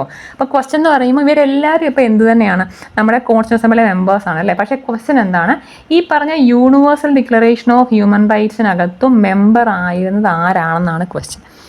പറയാം ആരാന്ന് നമുക്കറിയാം. ആരാണ് ഈ പറഞ്ഞ ഹൻസ മേത്ത കേട്ടോ. ഹൻസ മേത്തയാണ് നമ്മുടെ കോൺസ്റ്റിറ്റ്യൂന്റ് അസംബ്ലിക്കകത്തും അതുപോലെ തന്നെ യൂണിവേഴ്സൽ ഡിക്ലറേഷൻ ഓഫ് ഹ്യൂമൻ റൈറ്റ്സിനകത്ത് മെമ്പർ ആയിരുന്ന ഒരാൾ. ഇനി ഈ പറഞ്ഞ വിജയലക്ഷ്മി പണ്ഡിറ്റ് ആരാണ്, നമ്മുടെ ജവഹർലാൽ നെഹ്റുവിൻ്റെ സിസ്റ്ററാണ് ഈ പറഞ്ഞ വിജയലക്ഷ്മി പണ്ഡിറ്റ്. പുള്ളിക്കാരുടെ പ്രത്യേകത എന്താണ്, യുണൈറ്റഡ് നേഷൻസിൻ്റെ ജനറൽ അസംബ്ലിയിൽ ഉണ്ടായിരുന്ന ഫസ്റ്റ് വിമൻ പ്രസിഡൻ്റ് ആണ് കേട്ടോ. ഫസ്റ്റ് UN-ൻ്റെ ഫസ്റ്റ് ലേഡി പ്രസിഡൻ്റ് ആണ് ഈ പറഞ്ഞിട്ടുള്ള ആരാണ്, വിജയലക്ഷ്മി പണ്ഡിറ്റ് കേട്ടോ. പുള്ളിക്കാരെന്ന് പറയുമ്പം UN-ൻ്റെ 8th പ്രസിഡൻ്റ് ആണ്. പക്ഷേ എന്താണ് ഈ പറഞ്ഞിട്ടുള്ള യുണൈറ്റഡ് നേഷൻസിൻ്റെ ഫസ്റ്റ് വിമൻ പ്രസിഡൻ്റ് ആണ് ജനറൽ അസംബ്ലിയിലെ നോത്തിരിക്കുക ആര്, വിജയലക്ഷ്മി പണ്ഡിറ്റ്. ക്ലിയർ ആണല്ലോ അല്ലേ. ഈ പറഞ്ഞ ദുർഗാബായി ദേശ്മുഖും സരോജിനി നായിഡും നീ എടുത്ത് പറയണ്ടല്ലോ. ഇവർ ഇത്രയും പേര് എന്ത് തന്നെയായിരുന്നു, നമ്മുടെ കോൺസ്റ്റിറ്റ്യൂന്റ് അസംബ്ലിയിലെ മെമ്പേഴ്സ് ആയിരുന്നു കേട്ടോ. ക്ലിയർ ആണല്ലോ അല്ലേ. നെക്സ്റ്റ് ക്വസ്റ്റ്യൻ നോക്കി. ഈ പറഞ്ഞിട്ടുള്ള ബൽവന്തറായ് മേത്ത കമ്മിറ്റിയെ കുറിച്ചിട്ട് കറക്റ്റായിട്ടുള്ള ഓപ്ഷൻ പറയാനാണ് ഈ പറഞ്ഞത്. നമുക്കറിയാം ബൽവന്തറായ് മേത്ത കമ്മിറ്റി നോക്കുമ്പോൾ നമുക്ക് എന്തറിയാം, പഞ്ചായത്ത് രാജ് റെക്കമെൻഡ് ചെയ്ത കമ്മിറ്റിയാണിതല്ലേ. പറഞ്ഞ പഞ്ചായത്ത് രാജ് റെക്കമെൻഡ് ചെയ്ത കമ്മിറ്റിയാണ് നമ്മൾ ഈ പറയുന്ന ബൽവന്തറായ് മേത്ത കമ്മിറ്റി. വർഷം എത്രയാണ് നമുക്കറിയാമോ, 1950. കാര്യം ഇത് കഴിഞ്ഞിട്ട് ഒരു 3 കമ്മിറ്റിയും കൂടെ ഈ പറഞ്ഞ പഞ്ചായത്ത് രാജിലായിട്ടുള്ളതാണ്. ഈ പറഞ്ഞ പഞ്ചായത്ത് രാജ് എന്നൊരു സംഭവം എന്താണ് സജസ്റ്റ് ചെയ്യുന്നത് ബൽവന്തറായ് മേത്ത കമ്മിറ്റി തന്നെയാണ്. 1957 ഇത് സജസ്റ്റ് ചെയ്യുന്നത് ഓർത്തിരിക്കുക. ഈ പറഞ്ഞിട്ടുള്ള 3 ടയർ സിസ്റ്റം എന്നുള്ള സംഭവം തന്നെയാണ്. അപ്പം നമുക്കറിയാം 3 ടയർ സിസ്റ്റം. അപ്പോൾ ഇത് ബാക്കിയൊന്നും നോക്കുക വേണ്ട, ഇതുമല്ല. ഈ പറഞ്ഞ 3 ടയർ സിസ്റ്റം എന്നുള്ളൊരു സംഭവമാണ് ആര് കൊണ്ടുവരുന്നത്, ഈ പറഞ്ഞ ബൽവന്തറായ് മേത്ത കമ്മിറ്റി കൊണ്ടുവരുന്നത്. ഇനി ഇതിനകത്ത് നോക്കി ഇതിലേതാണെന്നാണ് നമുക്ക് അറിയാവുന്നത്, എല്ലാവർക്കും അറിയാവുന്നതാണ്. 3 ടയർ സിസ്റ്റത്തിൽ എന്തൊക്കെയാണ് വരുന്നത് നമുക്കറിയാം. ഒന്ന് ഗ്രാമപഞ്ചായത്ത് എന്നുള്ള കറക്റ്റാണ് അല്ലേ. നമ്മൾ ഈ പറഞ്ഞ വില്ലേജ് ലെവലിൽ വരുന്നത് ഗ്രാമപഞ്ചായത്ത് എന്നൊരു സംഭവമാണ്. ഇനിയുള്ളത് എന്താണ്, ഈ പഞ്ചായത്ത് സമിതി എന്ന് പറഞ്ഞാൽ എന്താണ്, നമ്മുടെ ബ്ലോക്ക് ലെവലിൽ വരുന്നത് അല്ലേ. ബ്ലോക്ക് ലെവലിൽ വരുന്നത് ഏതാണ്, ഈ പറഞ്ഞ പഞ്ചായത്ത് സമിതിയാണ്. ഈ ശിലാ പരിഷത്ത് എന്നുള്ള സംഭവമാണ് എന്ത് വരുന്നത്, നമ്മൾ ഈ പറഞ്ഞിട്ടുള്ള ഡിസ്ട്രിക്ട് ലെവലിൽ ഡിസ്ട്രിക്ട് ലെവലിൽ വരുന്ന ഏതാണ്? നമ്മുടെ ശിലാ പരിഷത്ത് എന്നുള്ള സംഭവം. ഇതാണ് ഇതിൻ്റെ ആൻസർ കേട്ടോ, തെറ്റിക്കരുത്. ബൽവന്തറായ് മേത്ത കമ്മിറ്റി നോക്കുമ്പോൾ ഓർത്തിരിക്കുക, ഇത് 3 ടയർ സിസ്റ്റം അവരുടെയാണെന്ന് ഓർത്തിരിക്കുക. പഞ്ചായത്ത് രാജ് എന്നുള്ളൊരു സംഭവം സജസ്റ്റ് ചെയ്ത committee Balwantrai Mehta, first committee ഇതാണ്, ബൽവന്തറായ് മേത്ത കമ്മിറ്റിയാണ് സജസ്റ്റ് ചെയ്യുന്നത് കേട്ടോ. ഇത് കഴിഞ്ഞിട്ട് നമുക്ക് അറിയാവുന്ന കേസാണ്, അറിയാവുന്ന അറിയത്തില്ല, പക്ഷേ അറിഞ്ഞിരിക്കുക ഇതൊക്കെ. കാര്യം LSTS എളുപ്പത്തിൽ ക്വസ്റ്റ്യൻ വരുമെന്ന് പ്രതീക്ഷിച്ച് പോവേ വേണ്ട, ഇച്ചിരി ടഫായിട്ട് ക്വസ്റ്റ്യൻ വരത്തുള്ളൂ എന്ന് ആലോചിച്ചിട്ട് മാത്രം എക്സാം എഴുതാൻ പോയാൽ മതി കേട്ടോ. നോക്കി, ഈ പറഞ്ഞിട്ടുള്ള ബൽവന്തറായ് മേത്ത കമ്മിറ്റി കഴിഞ്ഞിട്ട് വരുന്നൊരു കമ്മിറ്റിയാണ് നമ്മുടെ അശോക് മേത്ത കമ്മിറ്റി ഉണ്ട് കേട്ടോ. ഇതെല്ലാം ഇതെന്താണ് സജസ്റ്റ് ചെയ്യുന്നത് ഞാൻ പറയുന്നില്ല, അശോക് മേത്ത കമ്മിറ്റി ഉണ്ട്. അശോക് മേത്ത കമ്മിറ്റി എന്ന് പറയുമ്പോൾ ഇതേ പഞ്ചായത്ത് റിലേറ്റഡ് ആയിട്ടുള്ള സംഭവമാണിത്, നമ്മുടെ അശോക് മേത്ത കമ്മിറ്റി. ഇത് 1977 ആണ്. അശോക് മേത്ത കമ്മിറ്റി എന്ന് പറയുമ്പോഴത്തേന് 1977 വരുന്നൊരു സംഭവമാണ്. ഇനി പറയുമ്പോഴത്തേക്കിന് GVK ആണോ GVN ആണോ നോക്കണം കേട്ടോ. എന്തായാലും ഒരു റാവു കമ്മിറ്റി ഉണ്ട് കേട്ടോ, GVK റാവു ആണ് ആ കമ്മിറ്റി ഉണ്ട്. ഇത് എനിക്ക് തോന്നുന്നു 1985 ആണെന്ന് തോന്നുന്നത്, 1985 ആണെന്ന് തോന്നുന്നുണ്ട്. കമ്മിറ്റി ഇത് തന്നെയാണ്, അശോക് മേത്ത കമ്മിറ്റി ഉണ്ട്. പിന്നെയുള്ള GVK റാവു കമ്മിറ്റിയാണ്. ഇത് കൂടെ നമ്മുടെ LM സ്വിംഗി കമ്മിറ്റി, സ്വിംഗി കമ്മിറ്റി എന്നൊരു കമ്മിറ്റി ഉണ്ട്. ഇത് എന്ത് തന്നെയാണ്, ഈ പറഞ്ഞിട്ടുള്ള പഞ്ചായത്ത് രാജ് 1986 ആണ് LM സ്വിംഗി കമ്മിറ്റി. ഈ പറഞ്ഞിട്ടുള്ള പഞ്ചായത്ത് രാജ് അല്ലെങ്കിൽ ഒരു നമ്മൾ ഈ പറഞ്ഞ പഞ്ചായത്ത് രാജിന് കണക്റ്റഡ് ആയിട്ട് പിന്നെ വന്ന കമ്മിറ്റീസ് ആണ് അതൊക്കെ കേട്ടോ. നെക്സ്റ്റ് അപ്പം ക്ലിയർ അല്ലേ, അപ്പോൾ ഓർത്തിരിക്കുക. നെക്സ്റ്റ് ക്വസ്റ്റ്യൻ നോക്കി, ഈ പറഞ്ഞിട്ടുള്ള special officer four linguistic minorities എന്നുള്ളതിനെ കുറിച്ചിട്ടുള്ള കറക്റ്റ് സ്റ്റേറ്റ്മെൻറ്റ് ഏതാണെന്നാണ് ക്വസ്റ്റ്യൻ. ഇത് എവിടെ നിന്ന് വന്നെന്നറിയാമോ ഈ ക്വസ്റ്റ്യൻ? നമുക്കറിയാം കോൺസ്റ്റിറ്റ്യൂഷനകത്ത് ഡിഫറെൻറ്റ് ടൈപ്സ് ഓഫ് ബോഡീസ് ഒരു സെക്ഷൻ ഉള്ളതാണ് അല്ലേ. എന്ന് വെച്ചാൽ നമുക്കറിയാം സ്റ്റാറ്റ്യൂട്ടറി ബോഡി, കോൺസ്റ്റിറ്റ്യൂഷണൽ ബോഡി എന്നൊരു സെക്ഷൻ വരുന്നുണ്ടല്ലോ. അപ്പോൾ അതിൻ്റെ അകത്ത് അവരെടുത്ത് പറയുന്ന കോൺസ്റ്റിറ്റ്യൂഷണൽ ബോഡി മാത്രം പഠിക്കാനാണ്. പക്ഷേ ഞാൻ പറഞ്ഞു ലക്ഷ്മികാന്ത് ടെക്സ്റ്റ് ബുക്കിനകത്ത് ഇതെല്ലാം ഉള്ളതാണ്, അതുകൊണ്ട് അവരെല്ലാം ചോദിക്കാം. അപ്പോൾ ഓർത്തിരിക്കുക, ഈ സ്പെഷ്യൽ ഓഫീസർ ഫോർ ലിംഗ്വിസ്റ്റിക് മൈനോറിറ്റിയെ കുറിച്ചിട്ട് ഈ പറയുന്നതിൽ ഏതാണ് കറക്റ്റ് എന്നുള്ളതാണ്, റൈറ്റ് ആൻസർ കണ്ടുപിടിക്കുക എന്നുള്ളതാണ് ക്വസ്റ്റ്യൻ. ക്ലിയർ ആണല്ലോ അല്ലേ. അപ്പോൾ നോക്കി, ഫസ്റ്റ് നോക്കി, ഇതൊരു സ്റ്റാറ്റ്യൂട്ടറി ബോഡി ആണെന്നാണ് പറയുന്നത്. ശരിയാണോ തെറ്റാണോ? തെറ്റാണ്. ഓർത്തിരിക്കുക, ഈ പറഞ്ഞിട്ടുള്ള special officer four linguistic minority ഒരു കോൺസ്റ്റിറ്റ്യൂഷണൽ ബോഡിയാണ് കേട്ടോ. ഇതൊരു കോൺസ്റ്റിറ്റ്യൂഷണൽ ബോഡിയാണിത്. അതുകൊണ്ട് തന്നെയാണ് ചോദിച്ചിരിക്കുന്നത്, കോൺസ്റ്റിറ്റ്യൂഷണൽ ബോഡിയാണ് എന്ത് ഈ പറഞ്ഞിട്ടുള്ള special officer four linguistic minority എന്ന് പറഞ്ഞാൽ എന്താണ്, ഒരു കോൺസ്റ്റിറ്റ്യൂഷണൽ ബോഡിയാണെന്ന് ഓർത്തിരിക്കുക. എന്ന് പറയുമ്പോഴത്തേക്കിന് നമുക്കറിയാം ഈ പറഞ്ഞിട്ട് കറക്റ്റാണ് എന്ന് പറയുമ്പോൾ സ്റ്റേറ്റ് റീഓർഗനൈസേഷൻ കമ്മീഷൻ 1956 ഈ പറഞ്ഞിട്ടുള്ള special officer four linguistic minority recommend ചെയ്യുന്നത് ആരാണ്? ഈ പറഞ്ഞിട്ടുള്ള നമ്മുടെ സ്റ്റേറ്റ് റീഓർഗനൈസേഷൻ കമ്മീഷൻ 1956 ആണെന്ന് ഓർത്തിരിക്കുക. ഇതെന്ന് പറയുമ്പോൾ it is under the ministry of home affairs എന്നുള്ള തെറ്റാണ്.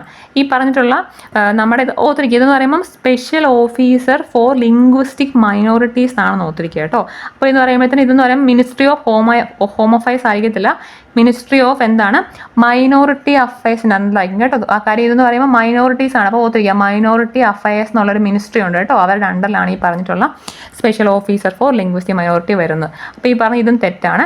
ഇനി എന്താണ്, constitution has been define linguistic. ഒരു കാര്യം മനസ്സിലാക്കി, ഇത് തെറ്റാണ്. എന്തുകൊണ്ട് ഇതെന്ന് പറയാമോ? ഇതെല്ലാം നമുക്കറിയാം, ഇതെല്ലാം ആ ടെക്സ്റ്റിലുള്ളതാണ്, അതുകൊണ്ടാണ് ചോദിക്കുന്നത്. ഈ പറഞ്ഞ ലിംഗ്വിസ്റ്റിക് മൈനോറിറ്റി എന്നൊരു സംഭവം ഈ പറഞ്ഞ കോൺസ്റ്റിറ്റ്യൂഷനകത്ത് ഡിഫൈൻ ഒന്നും ചെയ്തിട്ടില്ല.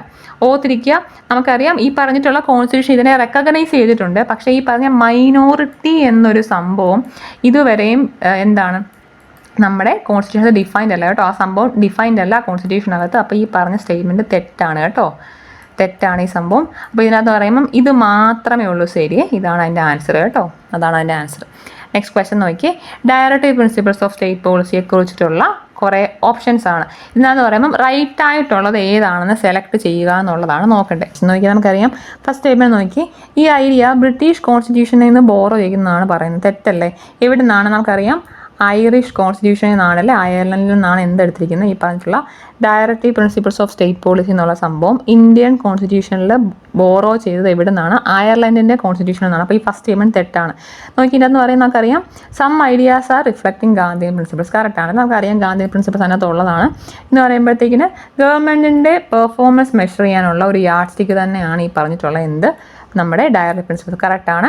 നോക്കുക, it is subjected to amendment and also beyond judicial review. തെറ്റാണല്ലോ, നമുക്കറിയാം. നമുക്ക് എന്താ പറഞ്ഞത്, ഈ ഡയറക്റ്റീവ് പ്രിൻസിപ്പിൾസിൻ്റെ ഒരു മെയിൻ പ്രത്യേകത എന്തായിരുന്നു ഞാൻ പറഞ്ഞതാണ്. ഈ പറഞ്ഞ ഡയറക്റ്റീവ് പ്രിൻസിപ്പിൾസ് ഹനിക്കപ്പെട്ടു എന്ന് പറഞ്ഞ് നിങ്ങൾക്ക് എന്ത് ചെയ്യാൻ പറ്റില്ല, കോർട്ടിൽ കൊണ്ട് പലതരത്തിലുള്ള പ്രൊവിഷൻ ഇല്ല. അപ്പോൾ ഈ പറഞ്ഞ ജുഡീഷ്യൽ റിവ്യൂ എന്നൊരു സംഭവം വരത്തേ ഇല്ല, നോത്തിരിക്കുക. ജുഡീഷ്യൽ റിവ്യൂ ഒക്കത്തില്ല. എന്താണ് എന്താണ് കറക്റ്റ് നമുക്കറിയാം 2ഉം 3ഉം കറക്റ്റ് ആണല്ലേ. അപ്പോൾ ഇതാണ് ഇതിൻ്റെ ആൻസർ, 2ഉം 3ഉം കറക്റ്റ് ആണ്. നെക്സ്റ്റ് ക്വസ്റ്റ്യൻ നോക്കി, ഈ പറഞ്ഞതിനകത്തുനിന്ന് കൺകറൻറ്റ് ലിസ്റ്റിൻ്റെ റൈറ്റ് എക്സ്പ്ലനേഷൻ അല്ലാത്ത which is not a right explanation എന്നാണ് കൺകറൻറ്റ് ലിസ്റ്റിൻ്റെ കേസിൽ. ഞാൻ ഇന്നലെയാണെന്ന് തോന്നുന്നു, ഇന്നലെയല്ല നമ്മൾ ആ ക്വസ്റ്റ്യൻ ചെയ്തത്. യൂണിയൻ ലിസ്റ്റ് സ്റ്റേറ്റ് കൺകറൻറ്റ് ലിസ്റ്റിൻ്റെ ഞാനത് ഒറിജിനൽ PDF ആണ്, അന്ന് നോക്കിയിട്ടുണ്ടെങ്കിൽ അറിയാം. നോക്കി നമുക്കറിയാം എന്താണ് ഈ പറഞ്ഞിട്ടുള്ള 7th ഷെഡ്യൂൾ. ഇത് contains in the 7th schedule of constitution. Correct ആണോ? കൺകറൻറ്റ് ലിസ്റ്റ് എവിടെയാണ് വരുന്നത്? കറക്റ്റ് അല്ലേ? എവിടെയാണ്? നമ്മുടെ 7th ഷെഡ്യൂളിൽ തന്നെയാണ് എന്ത് വരുന്നത്? ഈ പറഞ്ഞിട്ടുള്ള കൺകറൻറ്റ് ലിസ്റ്റ് എന്നൊരു സംഭവം വരുന്നത് അല്ലേ. കറക്റ്റാണ്. നെക്സ്റ്റ് എന്താണെന്ന് നോക്കി, ഇത് നോക്കിയേ. ഇതെന്ന് പറയുമ്പോൾ എന്താണ്? ഈ പറഞ്ഞിട്ടുള്ള പാർലമെൻറ്റ് പാസ്സാക്കിയ ഒരു ലോയും സ്റ്റേറ്റ് ലോയും ഒരുമിച്ച് വന്നാൽ സ്റ്റേറ്റ് ലോ പ്രിവൈൽ ചെയ്യും എന്നാണ് പറയുന്നത്. തെറ്റാണ്. ഈ സ്റ്റേറ്റ്മെൻറ്റിനകത്ത് കറക്റ്റ് ഉള്ളതാണ്, തെറ്റാണ് ഓർത്തിരിക്കുക. ഈ പറഞ്ഞിട്ടുള്ള സ്റ്റേറ്റ് ലോയും പാർലമെൻറ്റ് ലോയും ഒരുമിച്ച് വന്നു കഴിഞ്ഞാൽ എന്തോ പറ്റുന്നുണ്ട്. ഈ പറഞ്ഞ പാർലമെൻറ്റ് പാസ്സാക്കിയ ലോ മാത്രമേ പ്രിവൈൽ ചെയ്യത്തുള്ളൂ, സ്റ്റേറ്റിൻ്റെ ലോ പ്രിവൈൽ ചെയ്യത്തില്ല. അപ്പോൾ ഈ ഓപ്ഷൻ തെറ്റാണ്. നെക്സ്റ്റ് എന്താണെന്ന് നോക്കി, ഈ പറഞ്ഞ കാര്യം നമ്മൾ ഈ പറഞ്ഞ blue print of Indian constitution എന്ന് പറഞ്ഞാൽ ഗവൺമെൻറ് ഓഫ് ഇന്ത്യ 1935 പ്രകാരം തന്നെയാണ് ഈ പറഞ്ഞിട്ടുള്ള സ്കീം വന്നിരിക്കുന്നത് നോക്കിക്കുക. ശരിയാണ്. എന്ന് പറയുമ്പോഴത്തേക്കിന് ഈ പറഞ്ഞ 20A എന്നുള്ള സംഭവം നമുക്കറിയാം. ഈ പറഞ്ഞ 42nd അമെൻമെൻറ്റ് വഴി 42nd അമെൻമെൻറ്റ് ഓഫ് 1976 വഴി ആഡായ ഒരു സംഭവമാണ് 20A എന്നുള്ള എൻട്രി കേട്ടോ. ഓർത്തിരിക്കുക. 42nd അമെൻമെൻറ്റ് 1976 പ്രകാരം ആഡായ ഒരു സംഭവമാണ് ഈ പറഞ്ഞിട്ടുള്ള 20A എന്ന് പറയുന്നത്. ഇതെന്ന് പറയുമ്പോഴത്തേക്കിന് എക്കോണമിക് പ്ലാനിങ്ങിൻ്റെ അണ്ടറിലാണ് ഇത് വരുന്നത്. എക്കോണമിക് പ്ലാനിങ്ങിൻ്റെ അണ്ടറിൽ വരുന്ന ഒരു സംഭവമാണിത്. അണ്ടർ എക്കോണമിക് പ്ലാനിങ്ങിനകത്താണ് ഈ പറഞ്ഞിട്ടുള്ള എന്താണ് നമ്മുടെ ND20 വരുന്നത് കേട്ടോ. എന്ന് പറയുമ്പോഴത്തേന് പോപ്പുലേഷൻ കൺട്രോളും ഫാമിലി പ്ലാനിങ് എന്നുള്ള സംഭവം ആഡ് ആയിക്കുന്നുള്ള കാര്യം കറക്റ്റാണ്, തെറ്റിക്കരുത്. ഇതെന്ന് പറഞ്ഞാൽ പറഞ്ഞു, ഇതെന്ന് പറയുമ്പോൾ കറക്റ്റ് അമെൻമെൻറ്റ് പഠിച്ചവർക്ക്, ഇമ്പോർട്ടൻറ്റ് അമെൻമെൻറ്റ്സ് പഠിച്ചവർക്ക് ഒരിക്കലും തെറ്റത്തില്ല സംഭവമേ. അപ്പോൾ ഇതെന്ന് പറയുമ്പം ഇതിനകത്ത് പറയുമ്പോൾ ഏതാണ് തെറ്റേതാണെന്നുള്ള ക്വസ്റ്റ്യൻ അല്ലേ. അപ്പോൾ ഈ പറഞ്ഞ B ആണ് തെറ്റ്. കാര്യം എന്ന് പറഞ്ഞാൽ നമ്മൾ പറഞ്ഞു സ്റ്റേറ്റ് ലോയും പാർലമെൻറ്റ് ലോയും ഒരുമിച്ച് വന്നു കഴിഞ്ഞാൽ ഒരു ഒബിയസ്ലി നമുക്കറിയാം എങ്ങനെ വന്നാലും പാർലമെൻറ്റ് ലോ മാത്രമേ പ്രിവൈൽ ചെയ്യത്തുള്ളൂ. നെക്സ്റ്റ് ക്വസ്റ്റ്യൻ നോക്കി, ഇതെന്ന് പറയുമ്പോൾ ഞാൻ ചോദിക്കുക, ബ്യൂറോക്രസി എന്നുള്ള സംഭവം ബ്യൂറോക്രസി ആയിട്ടൊരു സംഭവം നമ്മൾ ഈ ഇടയ്ക്ക് വേറെ ക്വസ്റ്റ്യൻ പേപ്പർ ചെയ്താണ്. ഇത് ഓർത്തിരിക്കുക. എന്ന് പറയുമ്പോൾ സോഷ്യോളജിക്കകത്ത് വരുന്നതാണ്. ഇത് ആ ടെക്സ്റ്റ് ബുക്കിനകത്തുള്ള സംഭവങ്ങൾ തന്നെയാണ്. എന്ന് പറയുമ്പോൾ +1 +2 ടെക്സ്റ്റ് ബുക്കിനകത്ത് ഉള്ളതാണ്. നോക്കിയേ, ബ്യൂറോക്രസി എന്നുള്ള വേർഡ് കോയിൻ ചെയ്തത് ആരാണെന്നാണ് ക്വസ്റ്റ്യൻ. നോക്കി, ഈ മാക്സ് വെബറിനെ ഫ്രണ്ടിൽ എഴുതാൻ കാരണം മാക്സ് വെബറിൻ്റെ ബ്യൂറോക്രസി ഡെഫിനേഷൻ ഉള്ളതാണ്. അതുകൊണ്ടാണ് ക്വസ്റ്റ്യൻ. അതല്ല, ആരാണ് ബ്യൂറോക്രസി എന്നുള്ള വേർഡ് കോയിൻ ചെയ്തതെന്നാണ് ക്വസ്റ്റ്യൻ. ആരാണ്? ഈ പറഞ്ഞിട്ടുള്ള വിൻസെൻ്റ് ഡി ഗോർണയാണ് കേട്ടോ, തെറ്റിക്കരുത്. വിൻസെൻ്റ് ഡി ഗോർണയാണ് ആൻസർ. പുള്ളിയാണ് ഈ പറഞ്ഞിട്ടുള്ള ബ്യൂറോക്രസി എന്നുള്ള വാക്ക് അല്ലെങ്കിൽ ആ വേർഡ് കോയിൻ ചെയ്ത് ആരാണ്?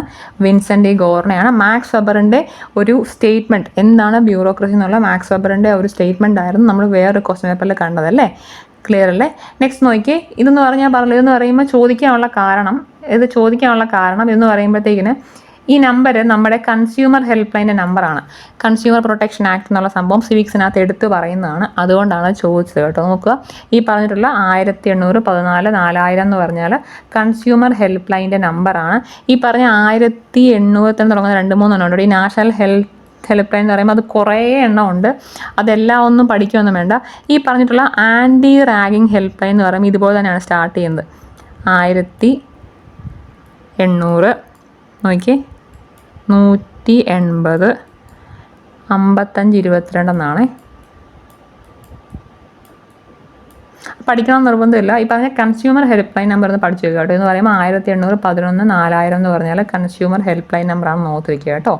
നെക്സ്റ്റ് ക്വസ്റ്റ്യൻ നോക്കി, ഞാനൊരു കാര്യം പറയാം. ഇത് നാഷണൽ പാർട്ടീസിനകത്തിനകത്ത് ഭയങ്കര കൺഫ്യൂസിങ് ആയിട്ടാണ് ഈ സംഭവം വരുന്ന കാര്യം. ഇവരിടയ്ക്ക് നാഷണൽ പാർട്ടിയുടെ ചില പാർട്ടീസിനെ നാഷണൽ പാർട്ടീസ് അന്ന് റിമൂവ് ചെയ്യുന്നുണ്ട്. നോക്കത്ത് 2023 ക്വസ്റ്റ്യൻ പേപ്പറാണെന്ന് ഓർത്തിരിക്കുക. അത് പ്രകാരമാണെന്നുണ്ടെങ്കിൽ 8 നാഷണൽ പാർട്ടി ഉണ്ടായിരുന്നു. ഇപ്പോൾ ഇന്ത്യയിൽ 7 നാഷണൽ പാർട്ടിയേ ഉള്ളൂ. ഞാൻ അടുത്ത ക്ലിപ്പായിട്ട് നമ്മുടെ ഇലക്ഷൻ കമ്മീഷൻ ഓഫ് ഇന്ത്യയുടെ ഒറിജിനൽ പേജിനകത്തുള്ള നാഷണൽ പാർട്ടിയുടെ ലിസ്റ്റ് എടുത്ത് ഞാൻ ഇതിൻ്റെ ബാക്കിയായിട്ട് കാണിക്കാം.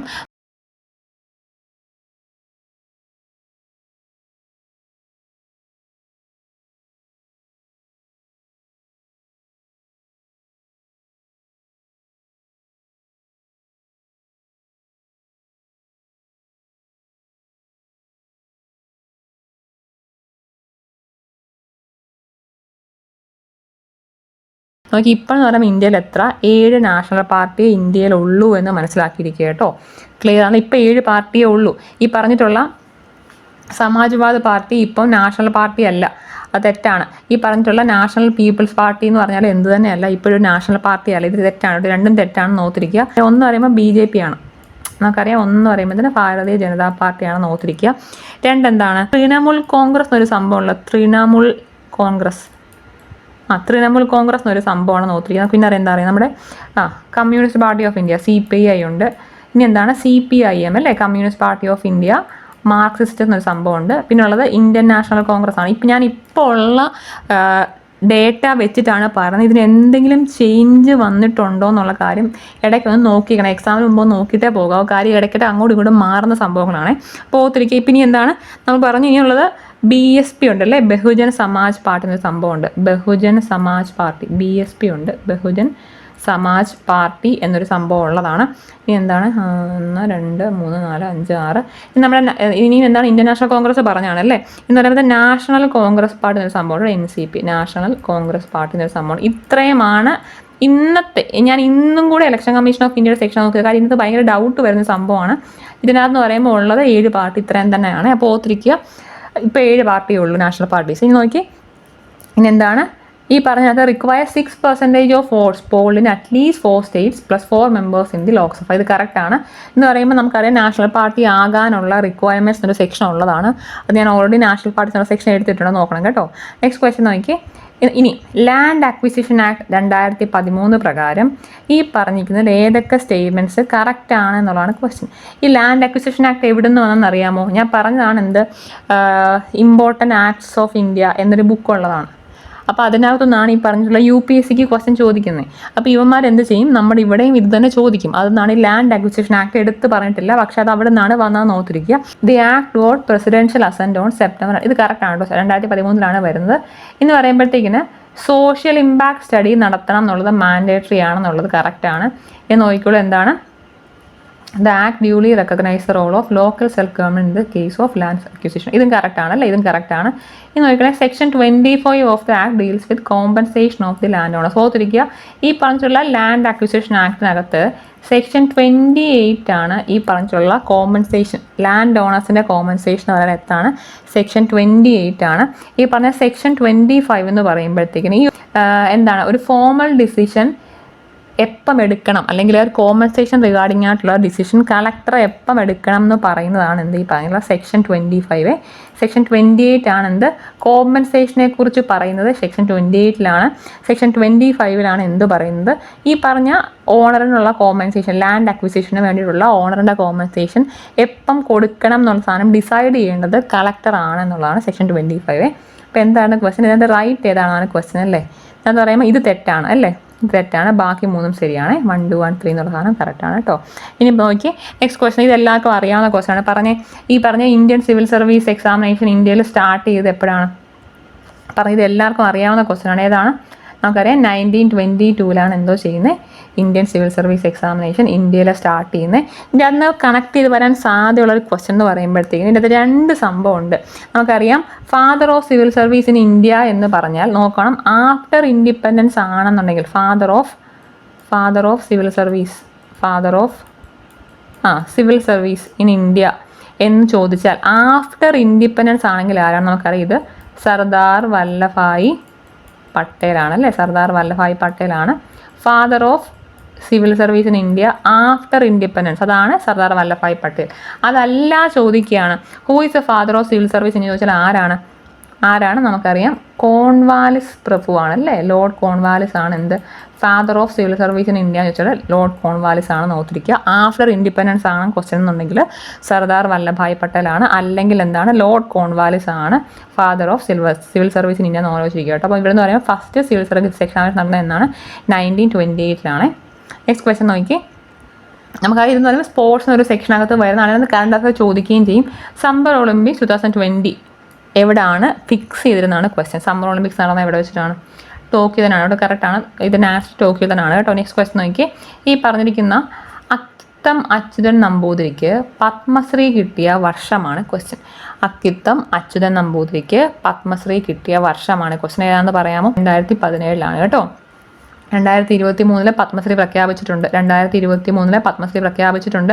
ഇതാന്ന് പറയുമ്പോൾ 4 പേര് കേരളത്തിൽ നിന്ന് പത്മശ്രീ കിട്ടിയിട്ടുണ്ട്. ഈ പത്മശ്രീ എന്ന് പറഞ്ഞാൽ എന്താണ്? നമ്മുടെ ഇന്ത്യയിലെ 4th ഹയസ്റ്റ് സിവിലിയൻ അല്ലേ, 4th ഹയസ്റ്റ് സിവിലിയൻ അവാർഡാണ് ഈ പറഞ്ഞിട്ടുള്ള പത്മശ്രീ എന്ന് പറയുമ്പോഴത്തേന്. 2023 4 പേർക്ക് കേരളത്തിൽ നിന്ന് എന്ത് കിട്ടിയിട്ടുണ്ട്? ഈ പറഞ്ഞിട്ടുള്ള പത്മശ്രീ. അവരുടെ പേര് കറക്റ്റ് പഠിക്കുക. ഒന്ന് പറയുമ്പോൾ ഒരു അപ്പുക്കുട്ടൻ പൊതുവാൾ ഒരാളുണ്ട് കേട്ടോ. പുള്ളി എന്ന് പറയുമ്പോൾ ഒരു എന്താണ് നമ്മുടെ ഗാന്ധിയൻ പാത പിന്തുടർന്ന ഒരാളാണ് അപ്പുക്കുട്ടൻ. നിങ്ങൾ എഴുതിയെടുക്കുക, അപ്പുക്കുട്ടൻ പൊതുവാൾ എന്നാണ്. അപ്പുക്കുട്ടൻ പൊതുവാൾ എന്നൊരു സംഭവമുണ്ട്, പുള്ളിയാണ്. ഒന്നെന്ന് പറയുമ്പോൾ ഈ അപ്പുക്കുട്ടൻ പൊതുവാളാണ്. രണ്ടെന്ന് പറയുമ്പോഴത്തേക്കിന് നമ്മൾ ഈ പറഞ്ഞിട്ടുള്ള CI ഇസാക്ക് എന്നൊരാളുണ്ട് കേട്ടോ. CI ഇസാക്ക്. 4 പേരാണ്. ഒന്ന് അപ്പുക്കുട്ടൻ പൊതുവാളാണ്. പിന്നെ ഉള്ളത് ഈ പറഞ്ഞിട്ടുള്ള CI ഇസാക്ക് എന്നൊരു സംഭവമാണ് ഓർത്തിരിക്കുക. അടുത്തെന്ന് പറയുമ്പോൾ ഒരു പ്രസാദ് എന്നൊരാളാണ്. എനിക്ക് എൻ്റെ ഇനീഷ്യൽ ഓർമ്മയില്ല. ഒരു പ്രസാദ് എന്നൊരാളുണ്ട് കേട്ടോ. പ്രസാദ് എന്നൊരാളുണ്ട്. അടുത്തെന്ന് പറയുമ്പോഴത്തേന് ചെറുവയൽ രാമൻ എന്നൊരാളുണ്ട് കേട്ടോ. ഓർത്തിരിക്കുക കേട്ടോ. ചെറുവയൽ രാമൻ എന്നൊരാളുമുണ്ട്. അപ്പോൾ ഇത്രയും പേർക്കാണ് 2023 പത്മശ്രീ കിട്ടിയ. 19 പേര് ടോട്ടൽ പ്രഖ്യാപിച്ചിട്ടുണ്ടായിരുന്നു ഈ പറഞ്ഞതിനകത്ത്. അതിനകത്ത് 4 പേര് കേരളത്തിലുള്ള. അപ്പോൾ ഒന്ന് പറയുമ്പോൾ ഓർത്തിരിക്കുക, ഈ പറഞ്ഞ അപ്പുക്കുട്ടൻ പൊതുവാണെന്ന് ഓർത്തിരിക്കുക. CI ഇസാക്കുണ്ട്. ഒരു പ്രസാദ് എന്നുള്ള ആളുണ്ട്. ഈ പറഞ്ഞിട്ടുള്ള ചെറുവയൽ രാമൻ എന്നുള്ള ഒരാളോട് നോക്കിയാണ്. ഇപ്പോൾ ഇത്രയും പേര് നിങ്ങളൊന്ന് നോക്കണം, ഒന്ന് ക്രോസ് ചെക്ക് ചെയ്യണം. ഞാൻ പറഞ്ഞ ഈ ആൾക്കാരുടെ പേര് ഇനീഷ്യലൊക്കെ ഒന്ന് ക്രോസ് ചെക്ക് ചെയ്തേക്കണം. അപ്പോൾ ഇതാണ് ഈ പറഞ്ഞിട്ടുള്ള പത്മശ്രീയുടെ കേസ്. എന്ന് നോക്കുള്ളൂ. 50th Kerala state film award കിട്ടിയത് ഏത് സിനിമയ്ക്കാണെന്നാണ്. 50th എന്ന് പറയുമ്പോൾ 2020 കണക്കാണ് ഈ question. 2020 Kerala state film award കിട്ടിയത് ആർക്കാണെന്നാണ് ക്വസ്റ്റ്യൻ. കാര്യം ജല്ലിക്കട്ടാണ് തൊട്ട് മുമ്പ് കിട്ടിയതാണ്. പറയാമോ ആർക്കാണ്?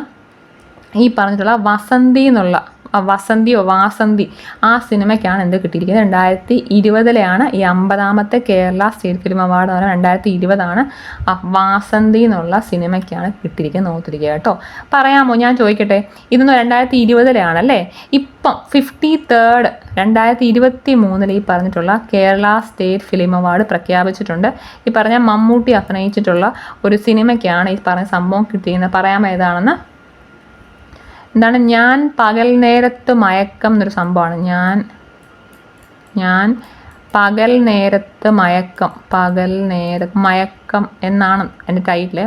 ഞാൻ പകൽ നേരത്ത് മയക്കം എന്നുള്ള സിനിമയ്ക്കാണ് എന്ത് കിട്ടിയിരിക്കുന്നത്? 53rd Kerala state film award കിട്ടിയ സിനിമ ഏതാണ്?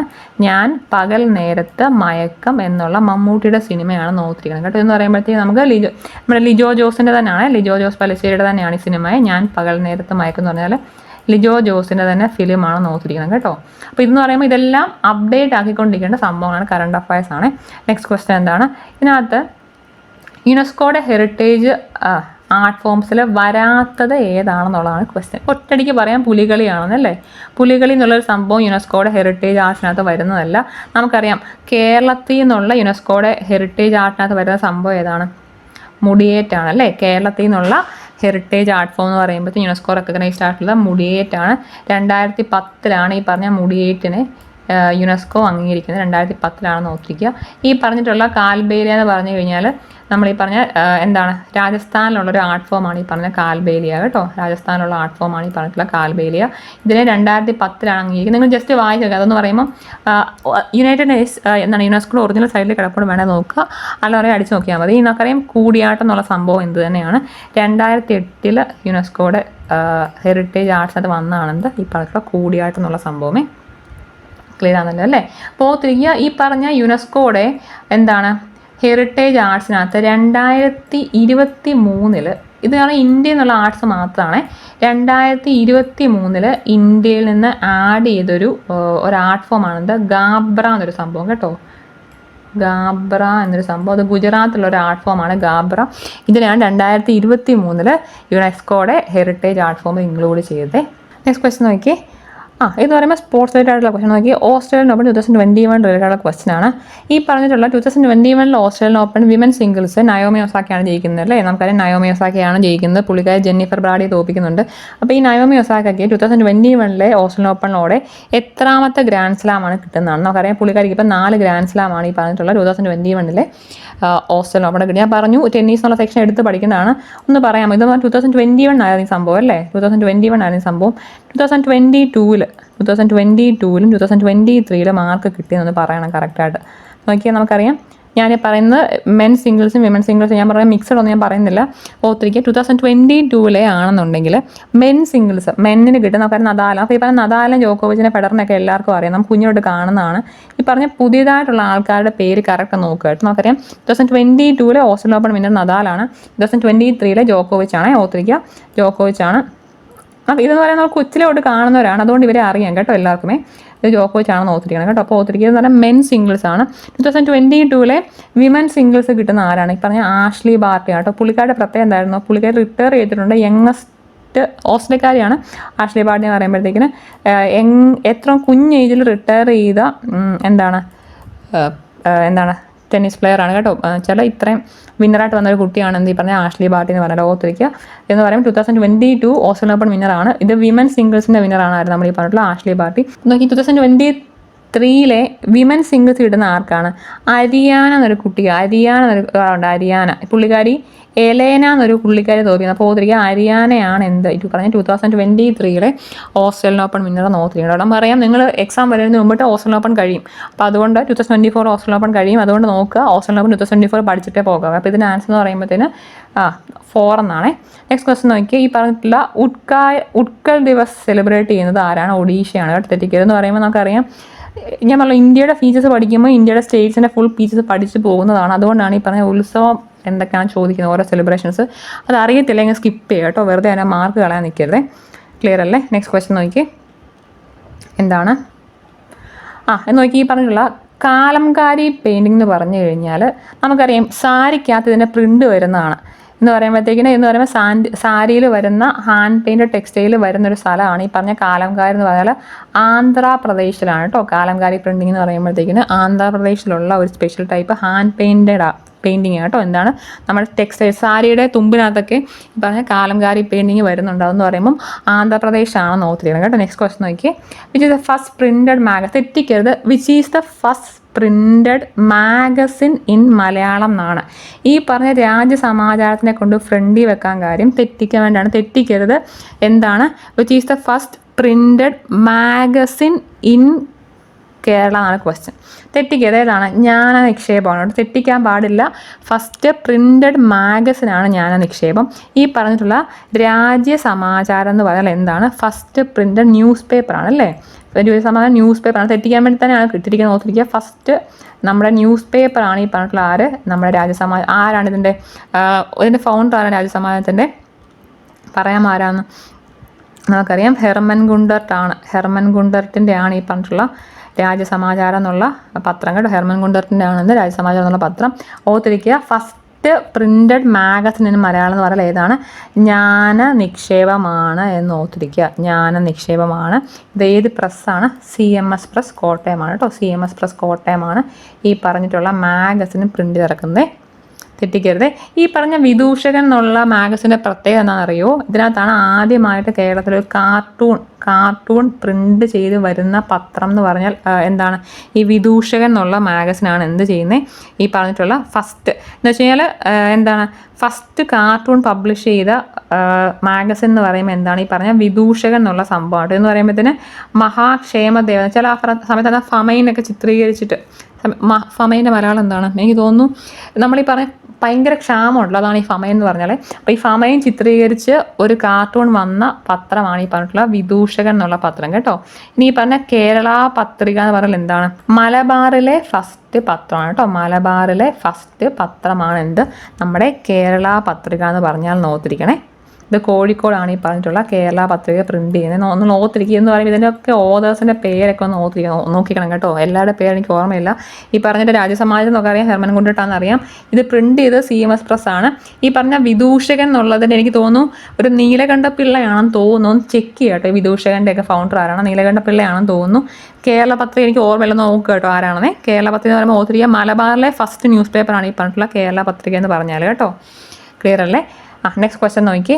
ഈ പറഞ്ഞ ഇതിപ്പോൾ നമ്മളിപ്പോൾ എത്രാമത്തെ പ്രാവശ്യം കാണുമെന്ന് അറിയാമോ? എല്ലാ സ്പോർട്സിൻ്റെ ഇവൻറ്റിനകത്തും എന്നുള്ള ഒരു ടേം നമ്മൾ ഈ ചെയ്ത 3-4 ക്വസ്റ്റ്യൻ പോലെ കണ്ടിട്ടുണ്ട്. അപ്പോൾ അതുകൊണ്ട് ഓർത്തിരിക്കുക എന്ന് പറഞ്ഞാൽ സ്പോർട്സ് എന്നുള്ളൊരു സെക്ഷൻ സ്പോർട്സ് ആൻഡ് ടൂർണമെൻറ്റ്സ് എന്നൊരു സെക്ഷൻ സിലബസിലുള്ളതാണ്.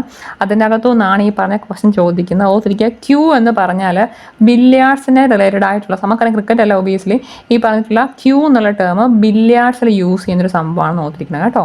നെക്സ്റ്റ് ക്വസ്റ്റ്യൻ നോക്കി, ഇതെല്ലാവർക്കും അറിയാവുന്ന ക്വസ്റ്റ്യൻ. ഇത് എളുപ്പമുള്ള ക്വസ്റ്റ്യൻ. എന്താണ്? First female captain of Indian merchant navy ആരാണ്? രാധിക മേനോൻ അല്ലേ? രാധിക മേനോൻ, എല്ലാവർക്കും അറിയാവുന്ന രാധിക മേനോനാണെന്നേ.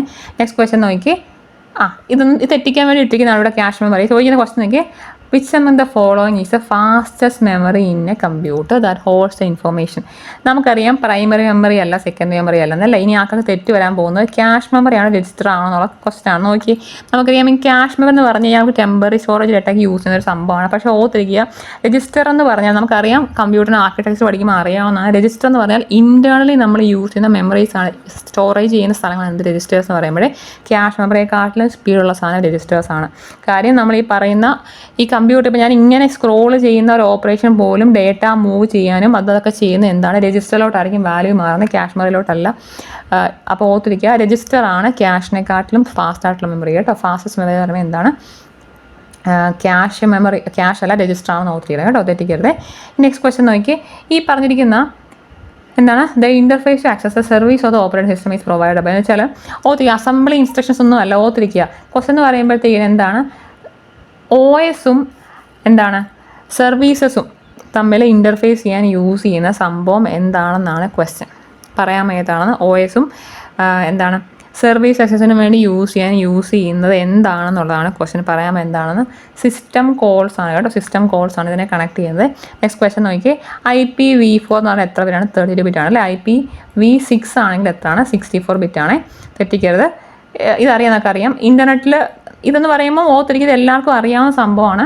നമ്മുടെ കമ്പ്യൂട്ടേഴ്സ് ഇൻ്റർനെറ്റിൽ കൂടെ കമ്മ്യൂണിക്കേറ്റ് ചെയ്യുന്ന പ്രോട്ടോക്കോളാണ് ഈ പറഞ്ഞത് TCP/IP എന്നുള്ള സംഭവം. ഇതെന്താണ്? Transmission control protocol / internet protocol എന്നാണ്. TCP എന്നാൽ ട്രാൻസ്മിഷൻ കൺട്രോൾ പ്രോട്ടോക്കോൾ എന്നാണ് കേട്ടോ. Transmission control protocol / internet protocol എന്നാണ്. ഇതാണ് ഈ പറഞ്ഞിട്ടുള്ളത്. നമ്മൾ നെറ്റ് യൂസ് ചെയ്യുമ്പോൾ ഡേറ്റ ട്രാൻസ്ഫർ ആക്കുന്ന ഈ ഒരു സംഭവം വഴിയാണ്. HTTPSൻ്റെ ഫുൾ ഫോം എന്താണ്? ഹൈപ്പർ ടെക്സ്റ്റ് ട്രാൻസ്ഫർ പ്രോട്ടോക്കോൾ എന്നാണ്. ഇതെന്ന് പറയുമ്പോൾ സെക്യൂർ ആണെന്ന് കാണിക്കും. നമുക്കറിയാം, നമ്മൾ സെക്യൂർ സൈറ്റിൽ കയറുമ്പോഴാണ് എന്ത് വരുന്നത്? അതിൻ്റെ അപ്പത്തൊരു പച്ച കളർ വരുന്നത് കണ്ടല്ലോ. അപ്പോൾ ഇത് കൂടുള്ള സംഭവങ്ങളെല്ലാം സൈറ്റ്സ് എല്ലാം സെക്യൂർ ആണ് കേട്ടോ. അപ്പോൾ ഇതെന്ന് പറയുമ്പോൾ TCP/IP ആണ്.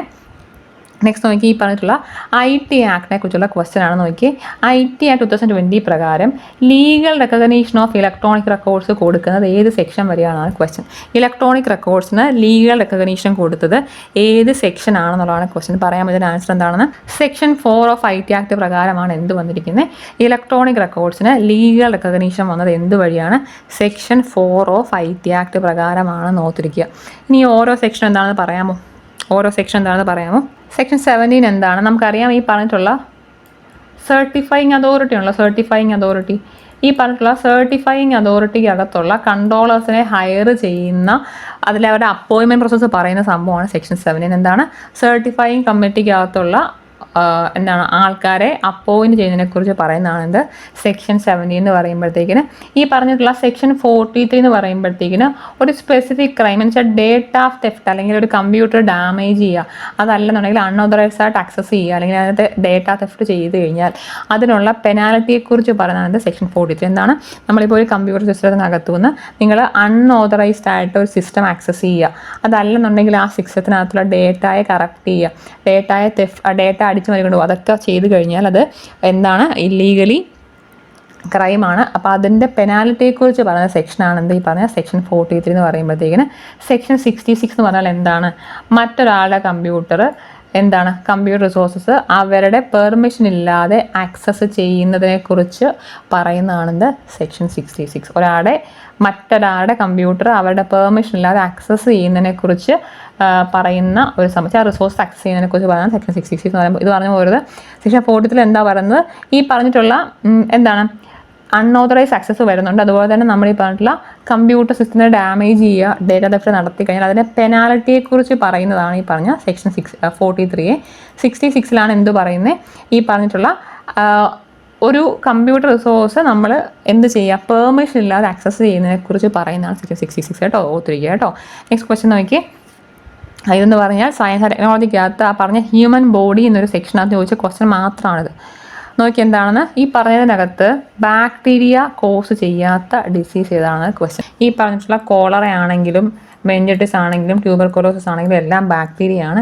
ഈ പറഞ്ഞ പോളിയോമെലിറ്റിസ് എന്ന് പറഞ്ഞാൽ പോളിയോ എന്നുള്ള നമ്മുടെ പോളിയോ രോഗം ഉണ്ടല്ലോ, പോളിയോയുടെ സയൻറ്റിഫിക് നെയിമാണ് ഈ സംഭവമേ.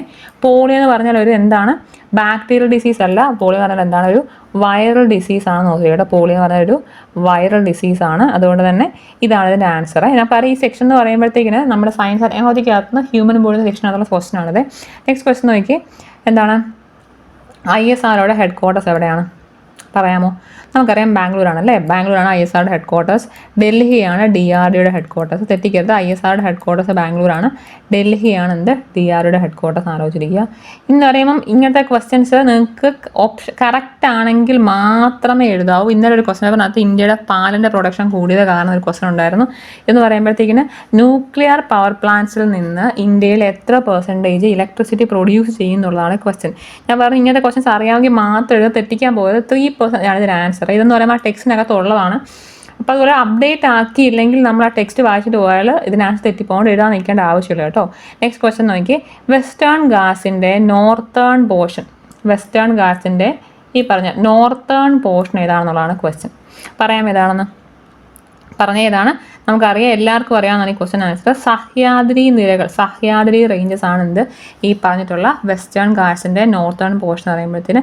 നീലഗിരി റേഞ്ചസിൻ്റെ പ്രത്യേകത എന്താണ്, നമ്മൾ ഈ പറഞ്ഞിട്ടുള്ള വെസ്റ്റേൺ ഗാട്സും ഈസ്റ്റേൺ ഗാട്സും കൂടെ വന്ന് മീറ്റ് ചെയ്യുന്നത് ഈ പറഞ്ഞിട്ടുള്ള നീലഗിരി റേഞ്ചസിലാണ് കേട്ടോ, തെറ്റിക്കരുത്. ഈ പറഞ്ഞിട്ടുള്ള നീലഗിരി റേഞ്ചസിലാണ് പറഞ്ഞ വെസ്റ്റേൺ ഗാട്സും ഈസ്റ്റേൺ ഗാട്ടും മീറ്റ് ചെയ്യുന്ന പോയിന്റ് ഏതാണ്, നമ്മുടെ നീലഗിരി റേഞ്ചസ് ആണ്. നെക്സ്റ്റ് ക്വസ്റ്റ്യൻ നോക്കി, ഈ പറഞ്ഞതിനകത്ത് അറ്റ്മോസ്ഫിയറിൻ്റെ ഹ്യൂമിഡിറ്റി മെഷർ ചെയ്യാൻ യൂസ് ചെയ്യുന്ന ഇൻസ്ട്രുമെൻറ്റ് ഏതാണെന്നാണ് ക്വസ്റ്റ്യൻ. ഏതാണ് പറയാം ഏതാണെന്ന്. നമുക്കറിയാം ഹൈഗ്രോമീറ്റർ ആണ് എന്ത് ഹ്യൂമിഡിറ്റി മെഷർ ചെയ്യാൻ യൂസ് ചെയ്യുന്നത്. ഈ പറഞ്ഞിട്ടുള്ള ഓക്സിനോമീറ്റർ എന്ന് പറയുന്ന സംഭവം എന്താണ്, പ്ലാന്റിൻ്റെ ഗ്രോത്ത് അല്ലെങ്കിൽ പ്ലാന്റിൻ്റെ ഓർഗൻസിൻ്റെ ഗ്രോത്ത് അറിയാൻ വേണ്ടി യൂസ് ചെയ്യുന്ന സംഭവമാണ് ഈ പറഞ്ഞിട്ടുള്ള ഓക്സിനോമീറ്റർ. എന്താണ്, പ്ലാന്റിൻ്റെ ഓർഗൻസിൻ്റെ ഗ്രോത്ത് മെഷർ ചെയ്യാൻ യൂസ് ചെയ്യുന്ന സംഭവമാണ് ഈ പറഞ്ഞിട്ടുള്ള നമ്മുടെ ഓക്സിനോമീറ്റർ എന്ന് പറയുമ്പോഴത്തേക്കിന്. ഇനി ഫോട്ടോമീറ്റർ എന്ന് പറയുമ്പോഴത്തേന് electromagnetic radiation, EM radiations, electromagnetic radiations measure ചെയ്യാൻ യൂസ് ചെയ്യുന്നൊരു സംഭവമാണെന്ന് ഈ പറഞ്ഞിട്ടുള്ള ഫോട്ടോമീറ്റർ എന്നുള്ള സംഭവം. എനിക്ക് തോന്നുന്നു ഈ കമ്പാരിറ്റീവ് ഈ ക്വസ്റ്റൻ പേപ്പർ ഇച്ചിരി പാടായിരുന്ന കാര്യം, എക്കണോമിക്സിലെ ക്വസ്റ്റൻ ഒക്കെ എന്ന് പറയുമ്പം അത് വൃത്തിക്ക് അറിയാവുന്നവർ മാത്രമേ ആ ക്വസ്റ്റൻ എഴുതത്തുള്ളൂ. അപ്പോൾ ഇത്രയാണ് ഇതിനകത്തുള്ള 50 ക്വസ്റ്റൻ എന്ന് പറയുന്നത്. അപ്പോൾ നെക്സ്റ്റ് എന്ന് പറയുമ്പോഴത്തേക്ക് ഞാൻ പറഞ്ഞു ഇപ്പോൾ 0 എന്താണ് ഈ ഒരു ക്വസ്റ്റൻ പേപ്പർ കൂടാണ് 011/2024 എന്നൊരു ക്വസ്റ്റൻ പേപ്പർ, പുതിയ ക്വസ്റ്റൻ പേപ്പറാണത്.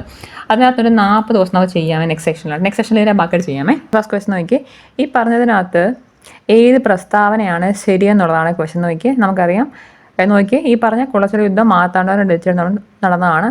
അവിടെ എന്ത് ചെയ്യുന്നുണ്ട്, മാർത്താണ്ഡവർമ്മ ഡച്ചുകാർ തോൽപ്പിക്കുന്നുണ്ട്. കറക്റ്റാണ് അല്ലേ. ഈ നോക്കി കേരളത്തിൽ നടന്ന ആദ്യ സംഘടിത കലാപമാണ് കറക്റ്റാണ്. നമുക്കറിയാം ഇതിനു മുമ്പിട്ട് 5 കലാപം എന്നൊരു സംഭവം ഉള്ളതാണ്, പക്ഷേ അത് സംഘടിത കലാപമല്ല എന്ന് ഓർത്തിരിക്കണം.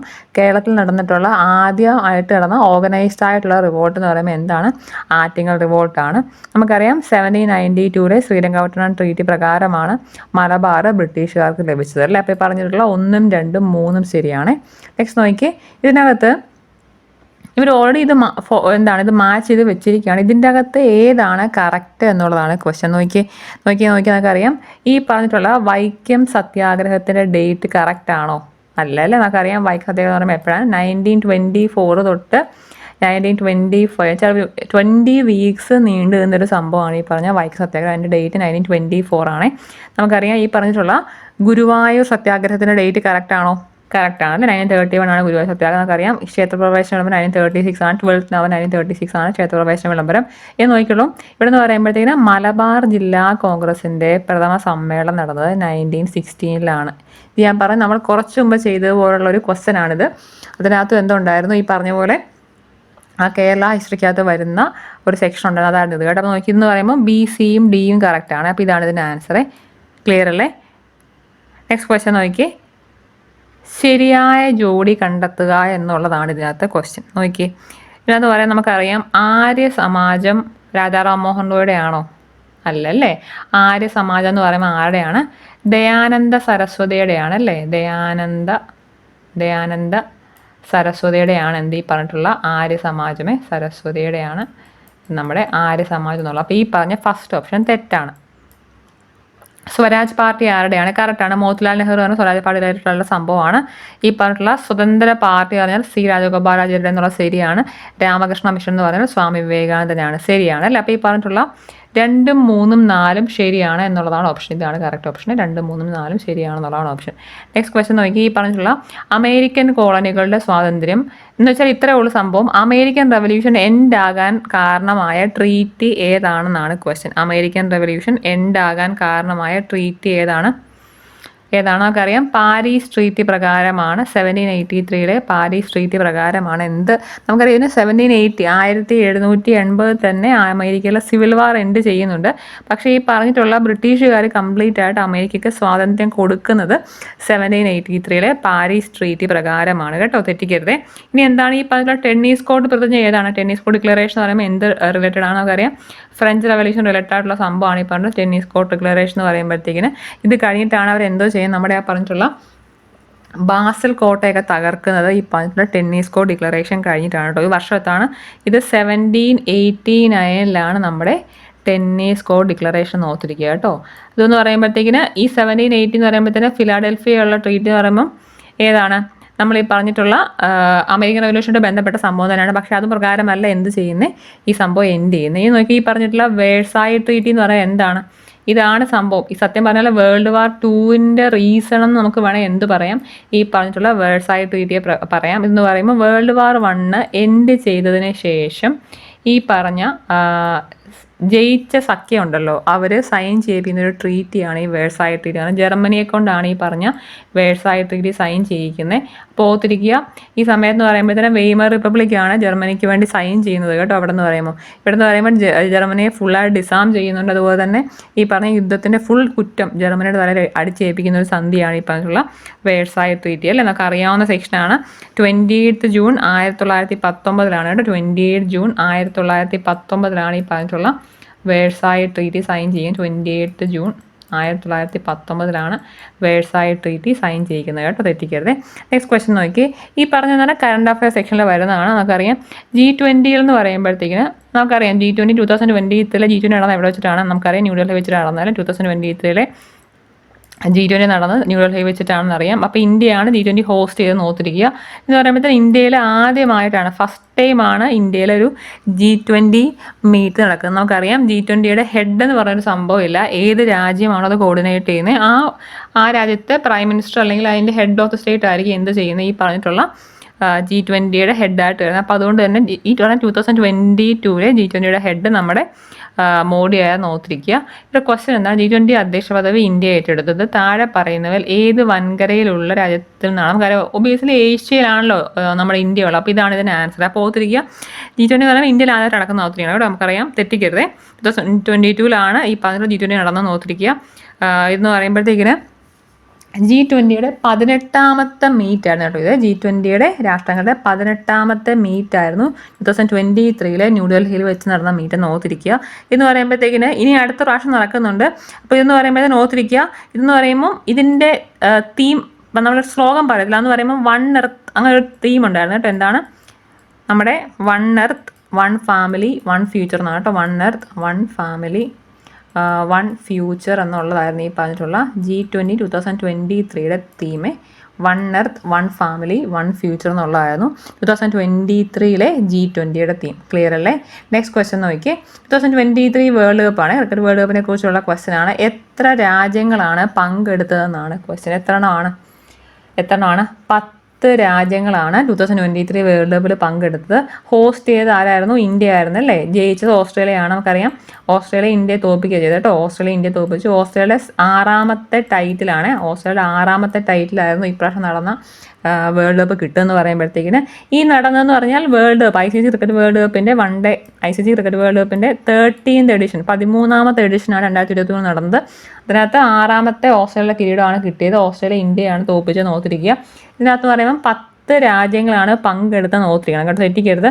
ഇവിടെ നിന്ന് പറയുമ്പോഴത്തേക്കിന് എന്താണ് ഈ പ്ലെയർ ഓഫ് ദ ടൂർണമെൻറ്റ് എന്ന് പറയുമ്പോൾ കോഹ്ലി ആയിരുന്നു ഓർത്തിരിക്കുക. മാൻ ഓഫ് ദ മാച്ച് എന്ന് പറയുമ്പോഴത്തേന് ട്രാവിസ് ഹെഡ് ആയിരുന്നു. ഓസ്ട്രേലിയ ട്രാവിസ് ഹെഡ് ആയിരുന്നു മാൻ ഓഫ് ദ മാച്ച് എന്ന് പറയുമ്പോഴത്തേക്കിന്. ഇത് പ്ലെയർ ഓഫ് ദ ടൂർണമെൻ്റ് ആണ്. പ്ലെയർ ഓഫ് ദ ടൂർണമെൻ്റ് ആയിരുന്നെങ്കിൽ കോഹ്ലി ആയിരുന്നു ഓർത്തിരിക്കുക. അതുപോലെ തന്നെ ഈ പറഞ്ഞിട്ടുള്ള നമുക്കറിയാവുന്ന മാസ്കോട്ട് ഉണ്ടല്ലോ, ഭാഗ്യചിഹ്നം, ആ ഭാഗ്യചിഹ്നത്തിൻ്റെ പേര് എല്ലാത്തിനകത്തും പഠിക്കേണ്ടതാണ്. 2023 വേൾഡ് കപ്പിൻ്റെ മാസ്കോട്ട് എന്ന് പറയുമ്പോഴത്തേക്കിന് നമുക്കറിയാം, കളി കണ്ടവർക്കറിയാം. അതിനകത്ത് എന്ന് പറയുമ്പം ആ പരസ്യത്തിനിടയ്ക്ക് എന്നല്ല, ഇടയ്ക്കിടയ്ക്ക് നമ്മൾ എഡിറ്റ് ചെയ്ത സെക്ഷൻസ് തന്നെ ടി വി കാണിക്കുമ്പോൾ ഈ പറഞ്ഞിട്ടുള്ള ഒരു ചുമന്നയും നീലയും കളറുള്ള 2 ആൾക്കാരെ കാണിക്കുന്നുണ്ട്. അതാണ് ബ്ലെയ്സ് ആൻഡ് ടോങ് എന്നായിരുന്നു. ബ്ലെയ്സ് ആൻഡ് ടോങ് എന്ന് പറഞ്ഞതായിരുന്നു ഈ പറഞ്ഞിട്ടുള്ള നമ്മൾ ഈ പറഞ്ഞിട്ടുള്ള 2023 ICC ക്രിക്കറ്റ് വേൾഡ് കപ്പിൻ്റെ മാസ്കോട്ടെ ബ്ലെയ്സ് ആൻഡ് ടോങ് ആയിരുന്നു. ഇതിനെ മാസ്കോട്ട് ഓർത്തിരിക്കുക. 10 രാജ്യങ്ങളാണ് പങ്കെടുത്തത്. 13ാമത്തെ എഡിഷനായിരുന്നു ഓർത്തിരിക്കുക. Player of the tournament Kohli ആയിരുന്നു. Player of the match Travis Head ആയിരുന്നു ഓർത്തിരിക്കുക. ഫൈനലിലെ ക്ലിയർ ആണല്ലോ അല്ലേ? അപ്പോൾ നെക്സ്റ്റ് ക്വസ്റ്റ്യൻ നോക്കിയേ. ഈ പറഞ്ഞിട്ടുള്ള PN പണിക്കരുടെ ജന്മസ്ഥലം ഏതാണെന്നുള്ളതാണ് ക്വസ്റ്റ്യൻ. ഇങ്ങനത്തെ ക്വസ്റ്റ്യൻസ് അറിയാമെങ്കിൽ മാത്രമേ തെറ്റിക്കാൻ നിൽക്കേണ്ട. കാര്യം ഇവരുടെ എല്ലാം ജന്മസ്ഥലം അറിയണം എന്നില്ലല്ലോ അല്ലേ? PN പണിക്കർ എന്ന് പറഞ്ഞാൽ ആലപ്പുഴക്കാരനാണ്. ആലപ്പുഴയാണ് പുള്ളിയുടെ ജന്മസ്ഥലമേ. എന്ന് നോക്കിക്കോളൂ, കേരളത്തിൽ ഒളിമ്പിക്സിന് മെഡൽ നേടിയ കായിക ഇനം എന്ന് പറയാൻ എന്താണ്? ഹോക്കിയാണല്ലേ. നമുക്കറിയാം കേരളത്തിൽ കറക്റ്റ് ഒളിമ്പിക്സ് ആണ്, സമ്മർ ഒളിമ്പിക്സ് അല്ല കേട്ടോ. സമ്മർ ഒളിമ്പിക്സിന് ഈ കേരളത്തിൽ നിന്ന് വേറെ ആൾ പോകുന്നുണ്ട്. ഈ പറഞ്ഞ കറക്റ്റായിട്ട് ഒളിമ്പിക്സിന് ഇന്ത്യക്ക് ബ്രോൺസ് മെഡൽ കിട്ടുന്നത് 2021 ഒളിമ്പിക്സിൽ ഇന്ത്യക്ക് ബ്രോൺസ് മെഡൽ കിട്ടുന്നത് ഹോക്കിയാണ്. നമുക്കറിയാം അതിനകത്ത് പറയുമ്പോഴത്തേക്കും ഇന്ത്യൻ ടീമിലെ ഗോൾ കീപ്പർ ആയിരുന്ന നമ്മൾ ഈ പറഞ്ഞ PR ശ്രീജേഷ് അല്ലേ? PR ശ്രീജേഷ് എന്ന് പറയുമ്പോഴത്തേക്കിന് നമുക്ക് ബ്രോൺസ് കിട്ടിയ ഹോക്കി ടീമിൻ്റെ ഗോൾ കീപ്പർ ആയിരുന്നു. അപ്പോൾ ആ വഴിയാണ് നമുക്ക് കേരളത്തിന് എന്ത് കിട്ടിയത്? ഒളിമ്പിക്സിന് മെഡൽ കിട്ടിയത്. അപ്പോൾ ഓർത്തിരിക്കുന്നത് ഹോക്കിയാണെന്ന് അറിഞ്ഞിരിക്കണേ. ഇന്ന് നോക്കുമ്പോൾ 1932 നിവർത്തന പ്രക്ഷോഭം എല്ലാം നമ്മൾ പൊളിറ്റിക്കൽ മൂവ്മെൻറ്റ്സിനകത്ത് പഠിച്ചതാണ്. 1932 നടന്ന നിവർത്തന പ്രക്ഷോഭം ഏതുമായിട്ട് ബന്ധപ്പെട്ടതാണെന്നാണ് നമുക്കറിയാം. സഞ്ചാര സ്വാതന്ത്ര്യമോ പത്രസ്വാതന്ത്ര്യമോ ഒന്നുമല്ല. ഇത് ബ്രിട്ടീഷുകാർക്കെതിരെ അല്ലായിരുന്നു അല്ലേ? ആ സമയത്തുണ്ടായിരുന്ന ട്രാവൻകൂർ രാജാവിനെതിരെയും ദിവാനെതിരെയും നടന്ന സംഭവമാണ്. ഇത് ഓർത്തിരിക്കുക. ഈ പറഞ്ഞിട്ടുള്ള ഉദ്യോഗസ്ഥരുടെ സംവരണം അത് തന്നെയായിരുന്നു. നമുക്കറിയാം ഈ പറഞ്ഞ നിവർത്തനത്തിൻ്റെ ഒക്കെ ഇഷ്യൂവും അതിൻ്റെ റീസൺ നമ്മൾ പറഞ്ഞാണ് ഓർത്തിരിക്കുക. ഉദ്യോഗസ്ഥ സംവരണത്തിൻ്റെ പേരിലാണ് ഈ പറഞ്ഞിട്ടുള്ള നിവർത്തന പ്രക്ഷോഭം നടക്കുന്നത്. ഇനി എന്ന് പറയുമ്പം ഈ പറഞ്ഞ നോർത്തിങ്സും ഈസ്റ്റിങ്സും ഉള്ള സംഭവം നമ്മുടെ ജോഗ്രഫിക്കകത്തുള്ളതാണ്. ഈസ്റ്റിങ്സിനെ കുറിച്ചിട്ടുള്ള നമുക്കറിയാം, നമ്മൾ ഈ മാപ്പ് കാണുമ്പോൾ തന്നെ ഇങ്ങനെ 2-3 വര വരയ്ക്കത്തില്ല. ഈ സംഭവം ഇതാണ് ഈ പറഞ്ഞിട്ടുള്ള നോർത്തിങ്സും ഈസ്റ്റിങ്സും ഉള്ള സംഭവം ഓർത്തിരിക്കുക. ഞാൻ ഈ വരച്ച വരയാണ് നോർത്തിങ് എന്നുള്ളത്. താപ്പോട്ട് പോകുന്നതാണ് ഈസ്റ്റിംഗ് ഓർത്തിരിക്കുക കേട്ടോ. അപ്പോൾ നോക്കിയേ, ഇവിടെ നിന്ന് പറയുമ്പോഴത്തേക്കിന് ഈസ്റ്റിങ്ങിനെ കുറിച്ച് പ്രസ്താവനയിൽ ശരിയായ ഏതെന്നാണ് ക്വസ്റ്റ്യൻ. നോക്കിയേ, വടക്ക് തെക്ക് ദിശയിൽ വരച്ചിട്ടുള്ള വെച്ചാൽ നോർത്ത് സൗത്ത് പോകുന്നതാണ് ഈസ്റ്റിംഗ് എന്ന് പറഞ്ഞാൽ. നോർത്ത്, അപ്പോൾ ഇതാണ് വെച്ചാൽ നോർത്ത് സൗത്ത് പോകുന്നതാണ് ഈസ്റ്റിംഗ്, കറക്റ്റാണ്. കിഴക്ക് പടിഞ്ഞാറ് വെച്ചാൽ ഇതെന്ന് പറയുമ്പോഴത്തേക്ക് നോർത്തിങ്സ് ആണ്, ഇതല്ല. അപ്പോൾ ഇത് തെറ്റാണ്. നമ്മൾ ഈ പറഞ്ഞ ധരാതലീയ ഭൂപടങ്ങളിൽ കാണുന്നുള്ള ശരിയാണ്. മൂല്യം രേഖപ്പെടുത്താറെല്ലാം തെറ്റാണ്. കാര്യം മൂല്യം രേഖപ്പെടുത്തിയതിൻ്റെ കറക്റ്റ് വാല്യൂ കാണാൻ നോക്കുമേ. അപ്പോൾ ഇതിൻ്റെ അകത്ത് ശരിയായത് ഏതൊക്കെയാണ്? നമ്മുടെ 1ഉം 3ഉം ശരിയായ പ്രസ്ഥാനം. ഇതാണ് എൻ്റെ ആൻസർ കേട്ടോ. ക്ലിയർ അല്ലേ? നെക്സ്റ്റ് ക്വസ്റ്റ്യൻ നോക്കി, മഞ്ഞുതീനി എന്നറിയപ്പെടുന്ന പ്രാദേശികവാദം ഏതാണ്? ഒത്തിരി പ്രാവശ്യം പറയണം ഏതാണ്. നമുക്കറിയാം ചിനൂക്കിനെയാണ് സ്നോ ഈറ്റർ എന്ന് പറയുന്നത്. നെക്സ്റ്റ് ക്വസ്റ്റ്യൻ നോക്കി, നിർവാത മേഖല അല്ലെങ്കിൽ ഡോൾഡ്രംസ് എന്ന് പറയുന്ന മേഖല ഏതാണെന്നാണ് ചോദിച്ചിരിക്കുന്നത്. പറയാമോ? ആഗോള മർദ്ദമേഖലയിൽ ഡോൾഡ്രംസ് എന്നറിയപ്പെടുന്ന മർദ്ദമേഖല ഏതാണ്? പറയാമോ? നമുക്കറിയാം ഏതാണ്? ഇക്വറ്റോറിയൽ ലോ പ്രഷർ റീജിയൻ അല്ലെങ്കിൽ ചില മധ്യരേഖ ന്യൂനമർദ്ദ മേഖലയാണ് ഡോൾഡ്രംസ് ഉള്ളത്. നെക്സ്റ്റ് ക്വസ്റ്റ്യൻ നോക്കിയേ, ഇന്ത്യയിലെ സമയം ഉച്ചയ്ക്ക് 12 PM ആണ് ഇന്ത്യയിലെ സമയം എന്നുണ്ടെങ്കിൽ ഗ്രീനിച്ചിലെ സമയം എത്ര ആയിരിക്കും? ക്വസ്റ്റ്യൻ. ഗ്രീനിച്ച് നമുക്കറിയാം UK-യിലാണ് ഗ്രീനിച്ച് ഉള്ളത്. നമുക്കറിയാം 5.5 മണിക്കൂറിൻ്റെ വ്യത്യാസമുണ്ട് ഇംഗ്ലണ്ടും ഇന്ത്യയും തമ്മിൽ. 5.5 മണിക്കൂർ ഇംഗ്ലണ്ട് പുറകിലാണ്. അപ്പോൾ എത്ര ആയിരിക്കും സമയം? ഇവിടുന്ന് 5.5 കുറച്ച് 12 5.5 കുറച്ച് എത്ര വരുന്നത്? നമുക്കറിയാം എത്രയാണ്? 6:30 മണിയാണല്ലേ? 6:30 മണി. രാവിലെ 6:30 ആയിരിക്കും ഇംഗ്ലണ്ടിലെ സമയമേ. ക്ലിയർ അല്ലേ? നെക്സ്റ്റ് ക്വസ്റ്റ്യൻ നോക്കി, ഈ പറഞ്ഞ മൗലികാവകാശങ്ങൾ പുനഃസ്ഥാപിക്കുന്നതിന് വേണ്ടി നമുക്കറിയാം റിട്ട് എന്ന് പറയുമ്പോൾ അതാണല്ലോ. ഈ പറഞ്ഞതിൽ കൽപ്പന എന്ന് വരുന്ന റിട്ട് ഏതാണെന്നാണ് ക്വസ്റ്റ്യൻ. ഏതാണെന്ന് അറിയാമോ? നമുക്കറിയാം കൽപ്പന എന്ന് പറഞ്ഞാൽ എന്താണ്? വി കമാൻഡ് എന്നുള്ളൊരു സെക്ഷനാണ്. വി കമാൻഡ് എന്ന് പറയുന്ന റിട്ട് ഏതാണ്? നമുക്കറിയാം ഏതാണ്? മൻഡാമസ് ആണ് എന്ത്? വി കമാൻഡ് അല്ലെങ്കിൽ കൽപ്പന എന്ന രീതിയിൽ വരുന്ന റിട്ട്. ഈ പറഞ്ഞ ഹേബിയസ് കോർപ്പസ് എന്നുള്ള റിട്ടിൻ്റെ മീനിങ് എന്താണ്? നമ്മൾ കറക്റ്റ് പറയുകയാണെങ്കിൽ ടു ഹാവ് ദ ബോഡി എന്ന് പറയുമല്ലേ? ടു ഹാവ് ദ ബോഡി എന്നാണ് നമ്മൾ ഈ പറഞ്ഞിട്ടുള്ള ഹേബിയസ് കോർപ്പസ് എന്നുള്ള ആ വാക്കിൻ്റെ അർത്ഥം. ടു ഹാവ് ദ ബോഡി എന്നാണ് ഹേബിയസ് കോർപ്പസിൻ്റെ അർത്ഥം. ഈ പറഞ്ഞ പ്രൊഹിബിഷൻ എന്നുള്ളതിൻ്റെ അർത്ഥം എന്താണ്? നമ്മൾ ഫോർബിഡ് ചെയ്യുക എന്നുള്ളതാണ് പ്രൊഹിബിഷൻ എന്നുള്ള റിട്ട് കേട്ടോ. ടു ഫോർബിഡ് എന്നാണ് പ്രൊഹിബിഷൻ എന്നുള്ളതിൻ്റെ അർത്ഥമേ. ടു ഫോർബിഡ് എന്നാണ് പ്രൊഹിബിഷൻ എന്നുള്ളതിൻ്റെ അർത്ഥം നോക്കിയിരിക്കുക.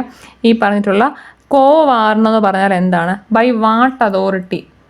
ഇതിൻ്റെയൊക്കെ കറക്റ്റ് അറിയില്ല, ഞാൻ അവരുടെ എടുത്ത് പറയാത്തത്. നമുക്ക് ഈ റിട്ടേൺ സെക്ഷൻ എല്ലാവർക്കും അറിയാവുന്നതാണ്. ബൈ വാട്ട് അതോറിറ്റി എന്ന് ചോദിക്കുന്നതാണ് എന്ത് ഈ പറഞ്ഞിട്ടുള്ള കോ വാറണ്ടോ എന്നുള്ള റിട്ട് കേട്ടോ, തെറ്റിക്കരുതേ. ക്ലിയർ അല്ലേ? നെക്സ്റ്റ് ക്വസ്റ്റ്യൻ നോക്കി. ഹരിത വിപ്ലവം ഗ്രീൻ റെവല്യൂഷനുമായിട്ട് ബന്ധപ്പെട്ട സ്റ്റേറ്റ്മെൻറ്റ്സ് ആണ് കൊടുത്തിരിക്കുന്നത്. ഇതിൽ ശരിയായത് ഏതാണെന്നാണ് ക്വസ്റ്റ്യൻ. നമുക്കറിയാം ഗ്രീൻ റെവല്യൂഷൻ വന്നതോടുകൂടി ഭക്ഷ്യധാന്യങ്ങളുടെ കാര്യത്തിൽ ഇന്ത്യക്ക് സ്വയം പര്യാപ്തത വന്നു. കറക്റ്റാണ് അല്ലേ? MS സ്വാമിനാഥനാണ് ഗ്രീൻ റെവല്യൂഷൻ്റെ ഫാദർ എന്ന് പറയുമ്പോൾ കറക്റ്റാണ്. ഭക്ഷ്യധാന്യങ്ങളുടെ ഇറക്കുമതിയിലുള്ള ആശ്രയത്വം കുറഞ്ഞു. കറക്റ്റാണ് അല്ലേ? നോക്കിനി, ഇന്ത്യയുടെ ഹരിത വിപ്ലവം പ്രധാനമായും ഗോതമ്പ്, അരി എന്നീ ഭക്ഷ്യവിഭാഗങ്ങൾക്ക് ഊന്നുന്നുണ്ട്. ഇത് വെച്ചാൽ ഇതെല്ലാം കറക്റ്റാണ്. ഇതെല്ലാം 1 തൊട്ട് 4 വരെ കറക്റ്റ് തന്നെയാണ്. അപ്പോൾ ഇതെന്ന് പറയുമ്പം എല്ലാം ശരിയാണ് എന്നുള്ളതാണ് എൻ്റെ ഓപ്ഷനെ. ക്ലിയർ അല്ലേ? നെക്സ്റ്റ് ക്വസ്റ്റ്യൻ നോക്കി. ഇവിടെ കാർഷിക വിളകളിൽ നാണ്യവിള അല്ലാത്തത് ഏതാണെന്നാണ് ക്വസ്റ്റ്യൻ. നാണ്യവിള അല്ലാത്തത് ഏതാണെന്നാണ് ക്വസ്റ്റ്യൻ. നമുക്കറിയാം പുകയിലയും കാപ്പിയും കരിമ്പും ഒക്കെ എന്താണ് ഈ പറഞ്ഞിട്ടുള്ള നാണ്യവിള തന്നെയാണ്. നമ്മുടെ ചോളമാണ് എന്ത് നാണ്യവിള അല്ലാത്തത് കേട്ടോ. നെക്സ്റ്റ് ക്വസ്റ്റ്യൻ നോക്കി. ഇതെന്ന് പറയുമ്പോൾ ടെക്സ്റ്റ് അതുപോലുള്ളതാണ്. ഒരു സമ്പദ് വ്യവസ്ഥ അഭിമുഖീകരിക്കുന്ന അടിസ്ഥാന സാമ്പത്തിക പ്രശ്നങ്ങളിൽ ഉൾപ്പെടാത്തത് ഏതാ? ഉൾപ്പെടാത്തതെന്നാണ് ചോദിക്കുന്നത് കേട്ടോ. നോക്കി, എന്താ നമുക്കറിയാം എന്ത് ഉൽപ്പാദിപ്പിക്കണം എന്നുള്ള എപ്പോഴും വരുന്നൊരു ക്വസ്റ്റ്യൻ ആണ്. എങ്ങനെ ഉൽപ്പാദിപ്പിക്കണമെന്നും ആർക്ക് വേണ്ടി ഉൽപ്പാദിപ്പിക്കണമെന്നുള്ളതും ക്വസ്റ്റ്യൻ തന്നെയാണ്. പക്ഷേ എപ്പം പ്രൊഡ്യൂസ് ചെയ്യണം എന്നൊരു ക്വസ്റ്റ്യൻ വരാറില്ലേ? അപ്പോൾ ഇതാണ് അതിൻ്റെ ആൻസർ. നെക്സ്റ്റ് ക്വസ്റ്റ്യൻ നോക്കി. ഈ പറഞ്ഞിട്ടുള്ള നമുക്കറിയാം എന്താണ് ബച്പൻ ബച്ചാവോ ആന്തോളൻ എന്നൊരു സ്കീമുണ്ട്. അപ്പോൾ അതുമായിട്ട് കണക്ട് ചെയ്ത് കേരള പോലീസ് ഈ കുഞ്ഞുങ്ങളെ ഓൺലൈൻ കുറ്റകൃത്യങ്ങളിൽ നിന്നും ബോധവൽക്കരിക്കാൻ വേണ്ടി കൊണ്ടുവന്ന ഒരു സ്കീം ഏതാണെന്നാണ് ക്വസ്റ്റ്യൻ. ഏതാണ്? കൂട്ട് എന്നുള്ളതാണ് ആ സ്കീം. നെക്സ്റ്റ് ക്വസ്റ്റ്യൻ നോക്കി. ഇതെല്ലാം ടെക്സ്റ്റിലുണ്ട് കേട്ടോ. ഇതെല്ലാം ടെക്സ്റ്റിലുള്ളതാണ്. ഈ പറഞ്ഞ ദാരിദ്ര്യ മേഖലയ്ക്ക് നമുക്കറിയാം, നമ്മൾ ഈ ഒരാൾ BPL ആണോ എന്ന് ഡിറ്റർമൈൻ ചെയ്യുന്നത് അവിടെയുള്ള കലോറിയുടെ എമൗണ്ട് ബേസ് ചെയ്ത് ചെയ്യുന്ന സംഭവമുണ്ട്. നമുക്കറിയാം ഈ പറഞ്ഞിട്ടുള്ള അർബൻ ഏരിയയിൽ ഉള്ള കലോറിയുടെ എമൗണ്ട് അല്ല റൂറൽ ഏരിയയിൽ വരുന്നത്. രണ്ടും വ്യത്യാസമാണ്, ഓർത്തിരിക്കുക. ഈ പറഞ്ഞ ക്വസ്റ്റ്യൻ എന്താണ്? ആസൂത്രണ കമ്മീഷന്റെ കണക്ക് പ്രകാരം നഗരപ്രദേശങ്ങളിലെ അർബൻ ഏരിയയിൽ എത്ര കലോറി പെർ ഡേ എടുത്താലാണ് ദാരിദ്ര്യരേഖ നിർണ്ണയിക്കുന്നതാണ് ക്വസ്റ്റ്യൻ. ക്ലിയർ ആണല്ലോ അല്ലേ? അപ്പോൾ നോക്കിയോ, അർബൻ ഏരിയ ആണ് എന്നുണ്ടെങ്കിൽ എന്താണ് ഈ പറഞ്ഞ 2100 കലോറി പെർ ഡേ ഒരാൾക്ക് കിട്ടുന്നില്ല എന്നുണ്ടെങ്കിൽ അർബൻ ഏരിയയിൽ ആ പുള്ളി BPL ആണ്. റൂറൽ ഏരിയയുടെ കേസിൽ പെർ ഡേ 2400 കലോറിയാണ് വേണ്ടത്. ഓർത്തിരിക്കുക കേട്ടോ, തെറ്റിക്കുക. 2400 കലോറി കിട്ടുന്നില്ല പെർ ഡേ എന്നുണ്ടെന്നുണ്ടെങ്കിലും ആ ആൾക്കാർ BPL ആണ്. അത് അർബൻ ഏരിയയിൽ വരുമ്പോൾ എത്രയാണ് വരുന്നത്? 2100 കലോറി പെർ ഡേ ആണ് വരുന്നത്. ഓർത്തിരിക്കണം കേട്ടോ. ക്ലിയർ അല്ലേ? ക്ലിയർ ആണല്ലോ അല്ലേ? നെക്സ്റ്റ് ക്വസ്റ്റ്യൻ നോക്കി. നമുക്കറിയാം നാഷണൽ ലീഗൽ സർവീസ് അതോറിറ്റിയെക്കുറിച്ചിട്ടുള്ള കുറേ ഓപ്ഷൻസ് ആണുള്ളത്. ഇതിനകത്ത് ഏതൊക്കെയാണ് ശരി എന്നാണ് നോക്കിയത്. നമുക്കറിയാം നെൽസ എന്ന് പറയുന്നത് നമുക്ക് അറിയാവുന്നതാണ്. എന്താണ് ഈ പറഞ്ഞിട്ടുള്ള സൗജന്യ നിയമസഹായം ഉപദേശവും നൽകുന്നത് നെൽസയാണ്. നിയമബോധം പ്രചരിപ്പിക്കുക എന്നുള്ളത് അവരുടെ ഫംഗ്ഷനാണ്. ഇനി എന്താണ്? അതിജീവിതർക്ക് നഷ്ടപരിഹാരം നൽകുക. ഇതും കറക്റ്റാണ്. അപ്പോൾ ഇതെന്ന് പറയുമ്പോൾ എല്ലാം ശരിയാണ് കേട്ടോ. ഓൾ ഓഫ് ദ എബോവ് എന്നുള്ളതാണ് കറക്റ്റ്. ഇനി നെക്സ്റ്റ് ക്വസ്റ്റ്യൻ നോക്കിയേ. ഇതെന്ന് പറയുമ്പോൾ ഈസി ക്വസ്റ്റ്യൻ പേപ്പറാണ്. ഇതിനകത്ത് പ്രത്യേകിച്ച് ഒന്നുമില്ല. നമ്മുടെ ഇന്ത്യയുടെ പ്രിയാമ്പിൾ പ്രകാരം ഇന്ത്യയെ എങ്ങനെയാണ് ഡിഫൈൻ ചെയ്യുന്നതാണ് ക്വസ്റ്റ്യൻ. പറയാമോ? ഏതാണ്? ഇതാണല്ലേ നമുക്കറിയാം. പരമാധികാര സോഷ്യലിസ്റ്റ് മതേതര ജനാധിപത്യ റിപ്പബ്ലിക് എന്നാണ് ഇന്ത്യയെ പറയുന്നത് അല്ലേ? അപ്പോൾ എന്ന് പറയുമ്പോൾ 3ാമത്തെയാണ് കറക്റ്റ്. നെക്സ്റ്റ് നോക്കി. നമ്മൾ ഈ പറഞ്ഞിട്ടുള്ള ഫണ്ടമെൻ്റൽ ഡ്യൂട്ടീസിനെ പറ്റിയിട്ട് തെറ്റായ പ്രസ്താവന ഏതാണെന്നാണ് ക്വസ്റ്റ്യൻ. നമുക്കറിയാം ഫണ്ടമെൻ്റൽ ഡ്യൂട്ടീസ് കറക്റ്റ് പഠിക്കുക. അതിനകത്ത് കറക്റ്റ് ഫണ്ടമെൻ്റൽ ഡ്യൂട്ടീസ് ഉള്ളതാണ്. ഈ പറഞ്ഞ രാജ്യത്തിന് വേണ്ടി പൊരുതുവാൻ ഏത് സമയത്തും സന്നദ്ധമായിരിക്കുക എന്നുള്ളത് അതിനകത്തുള്ളൊരു സംഭവമാണ്. കറക്റ്റാണ് അല്ലേ? ഈ പറഞ്ഞ ഏത് പ്രായത്തിലെയും കുട്ടികൾക്കും വിദ്യാഭ്യാസം ചെയ്യേണ്ടത് രക്ഷിതാക്കളുടെ കടമയാണെന്നൊരു സംഭവം അതിനകത്ത് പറഞ്ഞിട്ടില്ല. നമുക്കറിയാം ഇത് ലാസ്റ്റായിട്ട് ആഡ് ചെയ്ത ഫണ്ടമെൻ്റൽ ഡ്യൂട്ടി എന്ന് പറഞ്ഞാൽ എന്താണ്? നമുക്കറിയാം ഈ പറഞ്ഞിട്ടുള്ള 14 വയസ്സിന് താഴെയുള്ള കുട്ടികൾക്ക് കമ്പൽസറി എഡ്യൂക്കേഷൻ വേണം എന്നുള്ളത് സംഭവം ഉള്ളതാണ്. അപ്പോൾ ഇത് തെറ്റാണ്. ഏത് പ്രായത്തിലുള്ള കുട്ടികൾക്കൊന്നൊരു സംഭവം ഇല്ല. ഇനിയും വോട്ട് ചെയ്യുക എന്നുള്ളത് പൗരൻ്റെ കടമയാണെന്ന് അതിനകത്ത് പറയുന്നില്ല. നമുക്കറിയാം ഫണ്ടമെൻ്റൽ ഡ്യൂട്ടീസ് വായിച്ചുള്ളവർക്ക് അറിയാവുന്നതാണ്. അപ്പോൾ ഇന്ന് തെറ്റാണ്. 2ഉം 3ഉം തെറ്റാണ് കേട്ടോ. 2ഉം 3ഉം തെറ്റാണ്. എന്ന് പറയുമ്പോൾ ഭരണഘടനാ നിർമ്മാണ സഭയുമായി ബന്ധപ്പെട്ടതാണ്. ശരിയായ പ്രസ്താവനയാണ് പറയേണ്ടത്. നമുക്കറിയാം ഇതിനകത്ത് കമ്മിറ്റിക്കകത്ത് 8 മേജർ കമ്മിറ്റി 8 കേട്ടോ. 8 മേജർ കമ്മിറ്റിയാണ് ഉണ്ടായിരുന്നത്. ഡ്രാഫ്റ്റിംഗ് കമ്മിറ്റി ഒരു ഇമ്പോർട്ടൻറ്റ് മേജർ കമ്മിറ്റി തന്നെയായിരുന്നു. അപ്പോൾ ഇത് രണ്ടും ശരിയാണ്. ജവഹർലാൽ നെഹ്റു ആയിരുന്നു ഡ്രാഫ്റ്റിംഗ് കമ്മിറ്റി. തെറ്റാണല്ലേ. പിന്നെ എന്ന് പറയുമ്പോൾ 1ഉം 2ഉം ശരിയാണ്. 1ഉം 2ഉം ശരിയാണെന്നുള്ളതാണ് ഇതിനകത്ത് ആൻസർ കേട്ടോ. ഇത് വളരെ ഈസി ആയിട്ടുള്ള ക്വസ്റ്റ്യൻ പേപ്പറാണ്. നോക്കിയാൽ നെക്സ്റ്റ് നോക്കി, ഭരണഘടനാ നിർമ്മാണ സഭയുമായി ബന്ധപ്പെട്ട ശരിയായ പ്രസ്താവന ഏതെന്നാണ് ക്വസ്റ്റ്യൻ. നമുക്കറിയാം ഭരണഘടനാ നിർമ്മാണ സഭയുടെ പ്രസിഡന്റ് രാജേന്ദ്ര പ്രസാദ് ആയിരുന്നു. കറക്റ്റാണ്. അംബേദ്കറാണ് ഡ്രാഫ്റ്റിംഗ് കമ്മിറ്റിയുടെ ചെയർമാൻ. കറക്റ്റാണ്. ഇത് നമുക്കറിയാം. ഇവിടെ നിന്ന് പറയുമ്പോഴത്തേക്കിന് ചർച്ചകൾ സുതാര്യമായിരുന്നു അല്ലേ. ശരിയാണ്. എല്ലാം ശരിയാണ്. ഓൾ ഓഫ് ദ എബോവ് എന്നുള്ളതാണ് ഇതിൻ്റെ ഓപ്ഷനെ. നമുക്കറിയാം ഈ പറഞ്ഞിട്ട് നമ്മുടെ കോൺസ്റ്റിറ്റ്യൂഷനകത്തുനിന്ന് കനേഡിയൻ കോൺസ്റ്റിറ്റ്യൂഷനകത്തുനിന്ന് ഇന്ത്യ എടുത്ത ഐഡിയാസ് എന്തൊക്കെയാണെന്നാണ് അറിയുന്നത്. നമുക്കറിയാം ഈ പറഞ്ഞിട്ടുള്ള ക്വാസി ഫെഡറൽ സിസ്റ്റം എന്നുള്ളത് കാനഡയിൽ നിന്ന് എടുത്ത സംഭവമാണ്. ഈ പറഞ്ഞ ശിഷ്ടാധികാരങ്ങൾ എന്നുള്ള ആശയം അതും എന്ത് തന്നെയാണ് നമ്മുടെ ഈ പറഞ്ഞിട്ടുള്ള കാനഡയിൽ എടുത്ത സംഭവമാണ്. കാരണം ഈ ക്വാസി ഫെഡറൽ സിസ്റ്റം എന്നുള്ള സംഭവം അതുപോലെ അഡ്വൈസറി ജൂറിസ്ഡിക്കേഷൻ എന്നുള്ള സംഭവമൊക്കെ കാനഡയിൽ എടുത്ത സംഭവമാണ്. നമുക്കറിയാം നിർദ്ദേശത്തിനും ഡയറക്റ്റ് പ്രിൻസിപ്പിൾ പറഞ്ഞാൽ ഇവിടെയാണ് നമ്മൾ അയർലൻഡിൽ നിന്ന് എടുത്ത സംഭവമാണ്. അപ്പോൾ ഈ പറഞ്ഞ കാനഡയിൽ എടുത്ത സംഭവം 1ഉം 2ഉമാണ് കേട്ടോ. ഓൺലി 1 and 2 ആണ് ഇതിൻ്റെ ആൻസറെ. ക്ലിയർ അല്ലേ. ഇനി മൗലിക അവകാശങ്ങൾ അല്ലെങ്കിൽ ഫണ്ടമെൻ്റൽ റൈറ്റ്സിനെ പറ്റിയിട്ടുള്ള പ്രസ്താവന ഏതെന്നാണ് നമുക്കറിയാം. ചൂഷണത്തിനെതിരെയുള്ള അവകാശം നമുക്കറിയാം അതിനുള്ളതാണ്. സാംസ്കാരിക വിദ്യാഭ്യാസ അവകാശം ഉള്ളതാണ്. സ്വത്ത് സമ്പത്തിലുള്ള അവകാശം ഇതെന്ന് പറയുമ്പോൾ കോൺസ്റ്റിറ്റ്യൂഷൻ അല്ലെങ്കിൽ ലീഗൽ റൈറ്റ് ആണ്. ഇപ്പോൾ അല്ലേ ലീഗൽ റൈറ്റ് ആണ്. 44th അമെൻമെൻറ്റ് ഓഫ് 1978 പ്രകാരം എടുത്ത് കളഞ്ഞതാണ്. പിന്നെ അത് ശരിയായ സംഭവം എന്ന് പറയുമ്പോൾ 1ഉം 2ഉം കറക്റ്റാണ് കേട്ടോ. ഓൺലി 1 and 2 ആണ് ഇതിൻ്റെ ആൻസറെ. നമ്മുടെ സെക്യുലറിസം മതസ്വാതന്ത്ര്യമായി ബന്ധപ്പെട്ട ശരിയായ പ്രസ്താവന ഏതെന്നാണ് ക്വസ്റ്റ്യൻ. നമുക്കറിയാം ഇന്ത്യക്ക് ഒരു ഔദ്യോഗിക മതമുണ്ടോ? ഇല്ല, ഇന്ത്യക്ക് മതമൊന്നുമില്ല കേട്ടോ. ഇന്ത്യ ഒരു മതത്തെയും സ്വാധീനിക്കുന്നില്ല എന്നുള്ള സംഭവം കറക്റ്റാണ്. കറക്റ്റ് അല്ലേ? അത് കറക്റ്റാണ്. ഈ പറഞ്ഞിട്ടുള്ള ഇന്ത്യ എല്ലാ മതങ്ങളെയും ഒരുപോലെ കാണുന്നുള്ള കാര്യം കറക്റ്റാണ് കേട്ടോ. 2ഉം കറക്റ്റാണ്. അപ്പോൾ ഓൺലി 2 and 3 ആണ് ആൻസറെ. ഇനിയും കേരളീയം എന്നുള്ള പരിപാടി നടന്നില്ല ഈ ഇടയ്ക്ക്. കേരളീയമായി ബന്ധപ്പെട്ട ശരിയായ പ്രസ്താവന ഏതെന്നാണ്. ഏറ്റവും വലിയ ഉത്സവമാണോ? കറക്റ്റാണ്. ഈ പറഞ്ഞ കേന്ദ്ര ഗവൺമെൻറ് ആണോ സംഘടിപ്പിച്ചതല്ല, സ്റ്റേറ്റ് ഗവൺമെൻറ് ചെയ്ത പരിപാടിയാണ്. സിനിമാ താരങ്ങളായിരുന്നു ബ്രാൻഡ് അംബാസിഡേഴ്സ്. കറക്റ്റാണ് അല്ലേ. ഇവിടെ ഓൺലി 1 and 3 എന്നുള്ളതാണ് ഇതിൻ്റെ ഓപ്ഷനെ. ഓൺലി 1 and 3 എന്നുള്ളതാണ് ഇതിൻ്റെ ഓപ്ഷൻ. യുണൈറ്റഡ് നേഷൻസിനെ കുറിച്ചിട്ടുള്ള സ്റ്റേറ്റ്മെൻറ്റ്സ് ആണ്. നമുക്കറിയാം സെക്രട്ടറി ജനറൽ ആരാണ്? ആന്റോണിയോ ഗുട്ടറസ് ആണ്. കറക്റ്റാണ്. ഈ പറഞ്ഞ സർവ്വരാഷ്ട്ര സഖ്യത്തിൻ്റെ പിൻഗാമിയാണ് ഈ പറഞ്ഞ ഐക്യരാഷ്ട്ര സംഘടന. നമുക്കറിയാം ഈ പറഞ്ഞ സെക്യൂരിറ്റി കൗൺസിൽ എന്ന് പറയുമ്പോഴത്തേന് ഇതിനകത്തുള്ള സംഭവമാണ് അല്ലേ. അപ്പോൾ എല്ലാം കറക്റ്റാണ്. ഓൾ ഓഫ് ദ എബോവ് എന്നുള്ളതാണ് ഇതിൻ്റെ ആൻസറെ. നെക്സ്റ്റ് ക്വസ്റ്റ്യൻ നോക്കി, G20 കുറിച്ചുള്ള സ്റ്റേറ്റ്മെൻറ്റ്സ് ആണ്. ഇതിനകത്ത് ശരിയായ പ്രസ്താവന ഏതെന്നാണ് ക്വസ്റ്റ്യൻ. G20യുടെ 18ാമത്തെ ഉച്ചകോടിയായിരുന്നു ഇത്. കറക്റ്റാണ് അല്ലേ. നമ്മൾ പറഞ്ഞാണ് ന്യൂഡൽഹി വെച്ചാണ് ഈ സംഭവം നടന്നത്. ഇത് തെറ്റാണ്. ഇന്ത്യയിൽ ആദ്യമായിട്ടാണ് G20 നടക്കുന്നത്. അപ്പോൾ ഇതിനകത്ത് പറയുമ്പോഴത്തേക്കിന് 1ഉം 2ഉം കറക്റ്റാണ് കേട്ടോ. ഓൺലി 1 and 2 ആണ് കറക്റ്റ്. ക്ലിയർ ആണല്ലോ അല്ലേ. എന്ന് പറയുമ്പോൾ ഞാൻ പറഞ്ഞു ഇത് പഠിക്കണം നിർബന്ധമില്ല. ഈ പറഞ്ഞ സയൻസിൻ്റെ അകത്തൊരു സെക്ഷനാണ്. ഞാൻ ജസ്റ്റ് പറഞ്ഞേക്കാം. നമുക്കറിയാം ഇത് നമ്മളായിരിക്കുന്ന 10ലെ ആ സയൻസിൻ്റെ ബയോളജി ടെക്സ്റ്റ് ഉള്ളതാണ് ഈ സംഭവം. ഈ പറഞ്ഞ കോർണിയ കണ്ണിനകത്തുള്ള കോർണിയ വരണ്ട് അത് ട്രാൻസ്പെറൻ്റ് ആയി പോകുന്നത് അസുഖമാണ് ഈ പറഞ്ഞ സീറോഫ്താൽമിയ എന്ന് പറയുമ്പോൾ. അതെന്ന് പറയുമ്പോൾ ഏത് വൈറ്റമിൻ്റെ ഡെഫിഷ്യൻസി കാരണമാണെന്നാണ് ക്വസ്റ്റൻ. ഏതാണ്? നമുക്കറിയാം വൈറ്റമിൻ എ കാരണമാണ് സീറോഫ്താൽമിയ ഉണ്ടാകുന്നത്. ക്ലിയർ അല്ലേ. നമുക്കറിയാം നോക്കി ഈ പറഞ്ഞിട്ടുള്ള അനോഫിലസ് പെൺകൊതുക് വഴി പകരുന്ന രോഗം ഏതാണ്? അനോഫിലസ് പെൺകൊതുക് വഴി പകരുന്ന രോഗം ഏതാണ്? മലമ്പനിയാണല്ലേ. ക്ലിയർ ആണല്ലോ അല്ലേ.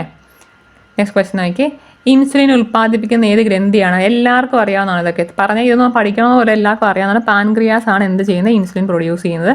ഇന്ത്യയിലെ കാർഷികോൽപാദനം വർദ്ധിപ്പിക്കാൻ നിത്യഹരിത വിപ്ലവം കൊണ്ടുവന്ന ആരാണ്? നമുക്കറിയാം ഡോക്ടർ MS സ്വാമിനാഥനാണെന്ന് ഓർത്തിരിക്കുക. അടുത്ത എന്താണ്? ഈ പറഞ്ഞ ചന്ദ്രയാൻ 3യെക്കുറിച്ച് കറക്റ്റായിട്ട് പഠിക്കുക കേട്ടോ. നമുക്കറിയാം ഈ ചന്ദ്രയാൻ 3 എന്ന് പറയുന്നത് കറണ്ട് അഫെയറിനകത്ത് വരുന്ന ഒരു സംഭവമാണ്. ഈ പറഞ്ഞ ചന്ദ്രയാൻ 3യുടെ ഉണ്ടായിരുന്ന മിഷൻ ഡയറക്ടർ ഒന്നുമല്ല കേട്ടോ. മിഷൻ ഡയറക്ടർ പ്രൊജക്ട് ഡയറക്ടർ ഒന്നുമല്ല. ഈ പറഞ്ഞിട്ടുള്ള ഋതു എന്നുള്ള ആ സയൻറ്റിസ്റ്റാണ് ഇതിനെ ഫുള്ളായിട്ട് നോക്കി നടത്തിക്കുന്നത് കേട്ടോ. അപ്പോൾ ഈ പുള്ളിക്കാരിയാണ് ഈ പറഞ്ഞ ചന്ദ്രയാൻ 3യിലെ പിന്നിലെ റോക്കറ്റ് വെച്ചാൽ ആ മിഷൻ ടീമിനകത്ത് പുള്ളിക്കാരി ഉണ്ടായിരുന്നില്ല. അതായത് വേറെ കുറേ പേർ ഉണ്ടായിരുന്നു. ഈ പറഞ്ഞ ഋതു കരിതാൽ എന്ന് പറഞ്ഞു കഴിഞ്ഞാൽ ചന്ദ്രയാൻ 3യുടെ പിന്നിൽ പ്രവർത്തിച്ച ഒരു പുള്ളിക്കാരിയാണ് ഈ പറഞ്ഞ ഋതു കരിതാലെ. ഈ ചന്ദ്രയാൻ 3യെക്കുറിച്ച് എന്തൊക്കെയാണെന്ന് പറയാമോ? നമുക്കറിയാം എന്തൊക്കെയാണ് ഈ പറഞ്ഞിട്ടുള്ള ഇന്ത്യയുടെ 3rd ലൂണാർ മിഷനാണ് അല്ലേ. 3rd lunar mission of India ആണെന്ന് ഓർത്തിരിക്കുക. ഇന്ത്യയുടെ 3rd ലൂണാർ മിഷനായിരുന്നു നമ്മൾ ഈ പറഞ്ഞിട്ടുള്ള ചന്ദ്രയാൻ 3 എന്ന് പറയുമ്പോഴത്തേക്കിന് അതുപോലെ തന്നെ ഈ ചന്ദ്രൻ്റെ സ്പേസ് അല്ലെങ്കിൽ ലൂണാർ സ്പേസ് എന്താണ് ടച്ച് ചെയ്യുക അല്ലെങ്കിൽ സേഫായിട്ട് ലാൻഡ് ചെയ്ത സോഫ്റ്റ് ലാൻഡ് ചെയ്ത സെക്കൻഡ് അറ്റംപ്റ്റ് ആണ് അല്ലേ. കാരണം 3rd ലൂണാർ മിഷനായിരുന്നു. ഈ പറഞ്ഞിട്ടുള്ള സെക്കൻഡ് അറ്റംപ്റ്റ് ആയിരുന്നു എവിടെ വെച്ചിട്ട് നമ്മൾ ഈ പറഞ്ഞിട്ടുള്ള ലൂണാർ റീജിയനിൽ സോഫ്റ്റ് ലാൻഡിങ് ചെയ്ത സെക്കൻഡ് അറ്റംപ്റ്റ് ആണ് ഓർത്തിരിക്കുക. സതീഷ് ധവാൻ സ്പേസ് സെൻറ്റർ നമ്മുടെ ശ്രീഹരിക്കോട്ടയിൽ നിന്നാണ് ഈ പറഞ്ഞിട്ടുള്ള ചന്ദ്രയാൻ 3 എന്നാ ലോഞ്ച് ചെയ്യുന്നതൊക്കെ 14 ജൂലൈ ആണല്ലേ. 14 ജൂലൈ 2023 ഈ പറഞ്ഞിട്ടുള്ള ചന്ദ്രയാൻ നമ്മൾ സതീഷ് ധവാൻ സ്പേസ് സെൻറ്ററിൽ നിന്ന് ലോഞ്ച് ചെയ്യുന്നത്. ഈ പറഞ്ഞ ചന്ദ്രയാൻ 3 നമ്മുടെ ലൂണാറിലെ ചന്ദ്രൻ്റെ സൗത്ത് പോളിലാണ് പോയി സോഫ്റ്റ് ലാൻഡ് ചെയ്യുന്നത്. പോത്തിരിക്കുക നമ്മുടെ ഈ പറഞ്ഞിട്ടുള്ള ലാൻഡർ അവിടെ ടച്ച് ചെയ്യുന്നത് എപ്പോഴാണ്? 23 ഓഗസ്റ്റിനാണ്. തെറ്റിക്കുക, 23 ഓഗസ്റ്റിനാണ് ലാൻഡർ അവിടെ ടച്ച് ചെയ്യുന്നത് മനസ്സിലാക്കിയിരിക്കുക കേട്ടോ. ഇത് ഇത്ര ഓർത്തിക്കുക. പ്രൊജക്ട് ഡയറക്ടറിൻ്റെ പേര് പഠിക്കുക. പ്രൊജക്ട് ഡയറക്ടർ ഉണ്ടായിരുന്നു നമ്മുടെ തമിഴ്നാട്ടിലുള്ള ഒരു സാറാണ്. പ്രൊജക്ട് ഡയറക്ടറിൻ്റെ പേരെന്താണ്? വീരമുത്തു വേലു എന്നൊരു പുള്ളിയുണ്ടോ, വീരമുത്തു ഇത്ര ഓർത്തിരിക്കുക. വീരമുത്തു നിങ്ങൾ ഓർത്തിരിക്കുക കേട്ടോ. വീരമുത്തു എന്നൊരു സയൻറ്റിസ്റ്റ് ആണ് ഈ പറഞ്ഞിട്ടുള്ള പ്രൊജക്ട് ഡയറക്ടർ എന്ന് ഓർത്തിരിക്കുക കേട്ടോ, തെറ്റിക്കരുത്. ക്വാണ്ടം ഡോട്ട്സ് പറയുമ്പോൾ തന്നെ കെമിസ്ട്രി, ഈ പറഞ്ഞിട്ടുള്ള കെമിസ്ട്രിയിൽ നോബൽ പ്രൈസ് കിട്ടിയ ആൾക്കാരുടെ പേരാണ് നമുക്കറിയാം. ഒന്ന് പറയുമ്പോഴത്തേന് ലൂയിസ് ഉണ്ട്, അതുണ്ട് ലൂയിസ് ഉണ്ട്, അലക്സി ഉണ്ട്. ഇത് കൂടാതെ ഒരാളും ഉണ്ട് ഇതിനകത്ത്. ആരാണ്? ഈ മൗങ്കി എന്നൊരാളുണ്ട് കേട്ടോ. മൗങ്കി എന്നൊരാളുണ്ട്. ആ ക്വസ്റ്റ്യൻ അത് തന്നെയാണ്. ഈ പറഞ്ഞിട്ടുള്ള അലക്സി എന്ന് പറഞ്ഞാൽ റഷ്യക്കാരനാണ്. അലക്സി എന്ന് പറഞ്ഞാൽ റഷ്യക്കാരനാണ്. ഈ പറഞ്ഞ ലൂയി എന്ന് പറയുമ്പോഴത്തേക്കിന് US ആണ്. ഓർത്തിരിക്കുക. ഈ പറഞ്ഞിട്ടുള്ള മൗങ്കിയുടെ സ്ഥലം ഏതാണെന്നാണ് ക്വസ്റ്റ്യൻ. ചില ക്വാണ്ടം ഡോട്ട്സിലെ കെമിസ്ട്രിയാണ്. കെമിസ്ട്രി നോബൽ പ്രൈസ് കിട്ടിയിരിക്കുന്ന 3 പേരിൽ ഈ പറഞ്ഞ മൗങ്കി എന്നുള്ള ആളുടെ സ്ഥലം ഏതാണെന്നാണ് ക്വസ്റ്റ്യൻ. ഓർത്തിരിക്കുക. ഫ്രാൻസ് ആണ്. മൗങ്കി എന്നുള്ള ഫ്രാൻസുകാരനാണ്. അപ്പോൾ ഇത്രയാണ് ഈ ക്വസ്റ്റ്യൻ. ഞാൻ പറഞ്ഞു ഈ ക്വസ്റ്റ്യൻ പേപ്പർ എന്ന് പറയുമ്പോൾ ഡിഗ്രി ലെവൽ ക്വസ്റ്റ്യൻ പേപ്പർ അതുകൊണ്ട് എളുപ്പമായിരുന്നു ഓർത്തിരിക്കുക. പക്ഷേ നമ്മൾ ആദ്യം ചെയ്ത ക്വസ്റ്റ്യൻ കുറച്ച് ടഫാണ്. അപ്പോൾ അത് പഠിക്കുക കേട്ടോ. നമുക്ക് നെക്സ്റ്റ് ക്ലാസ്സിൽ എന്നല്ല, ഞാൻ നെക്സ്റ്റ് തിങ്കളാഴ്ചത്തേക്കിന് നമ്മൾ ഇത്രയും ക്വസ്റ്റ്യൻ പേപ്പർ, ഇപ്പോൾ 4-5 ക്വസ്റ്റ്യൻ പേപ്പർ ചെയ്തില്ല. അപ്പോൾ അതിനകത്തുള്ള ക്വസ്റ്റ്യൻസോ അല്ലെങ്കിൽ കണക്റ്റഡ് ഫാക്റ്റോ വെച്ചിട്ട് ഒരു 100 മാർക്കിൻ്റെ ക്വസ്റ്റ്യൻ പേപ്പർ ഞാൻ സെറ്റ് ചെയ്ത് ലിങ്ക് നമ്മുടെ ടെലഗ്രാമിൽ ഇട്ടേക്കാം. അത് ചെയ്ത് നോക്കുക കേട്ടോ. നിങ്ങളൊരു OMR ഷീറ്റ് എടുത്ത് വെച്ചാൽ ചെയ്ത് നോക്കുക കേട്ടോ. നിങ്ങൾ ആദ്യമായിട്ടാണ് ചാനൽ കാണുന്നുണ്ടെങ്കിൽ ഇഷ്ടപ്പെട്ട സബ്സ്ക്രൈബ് ചെയ്യട്ടെ. Thank you so much.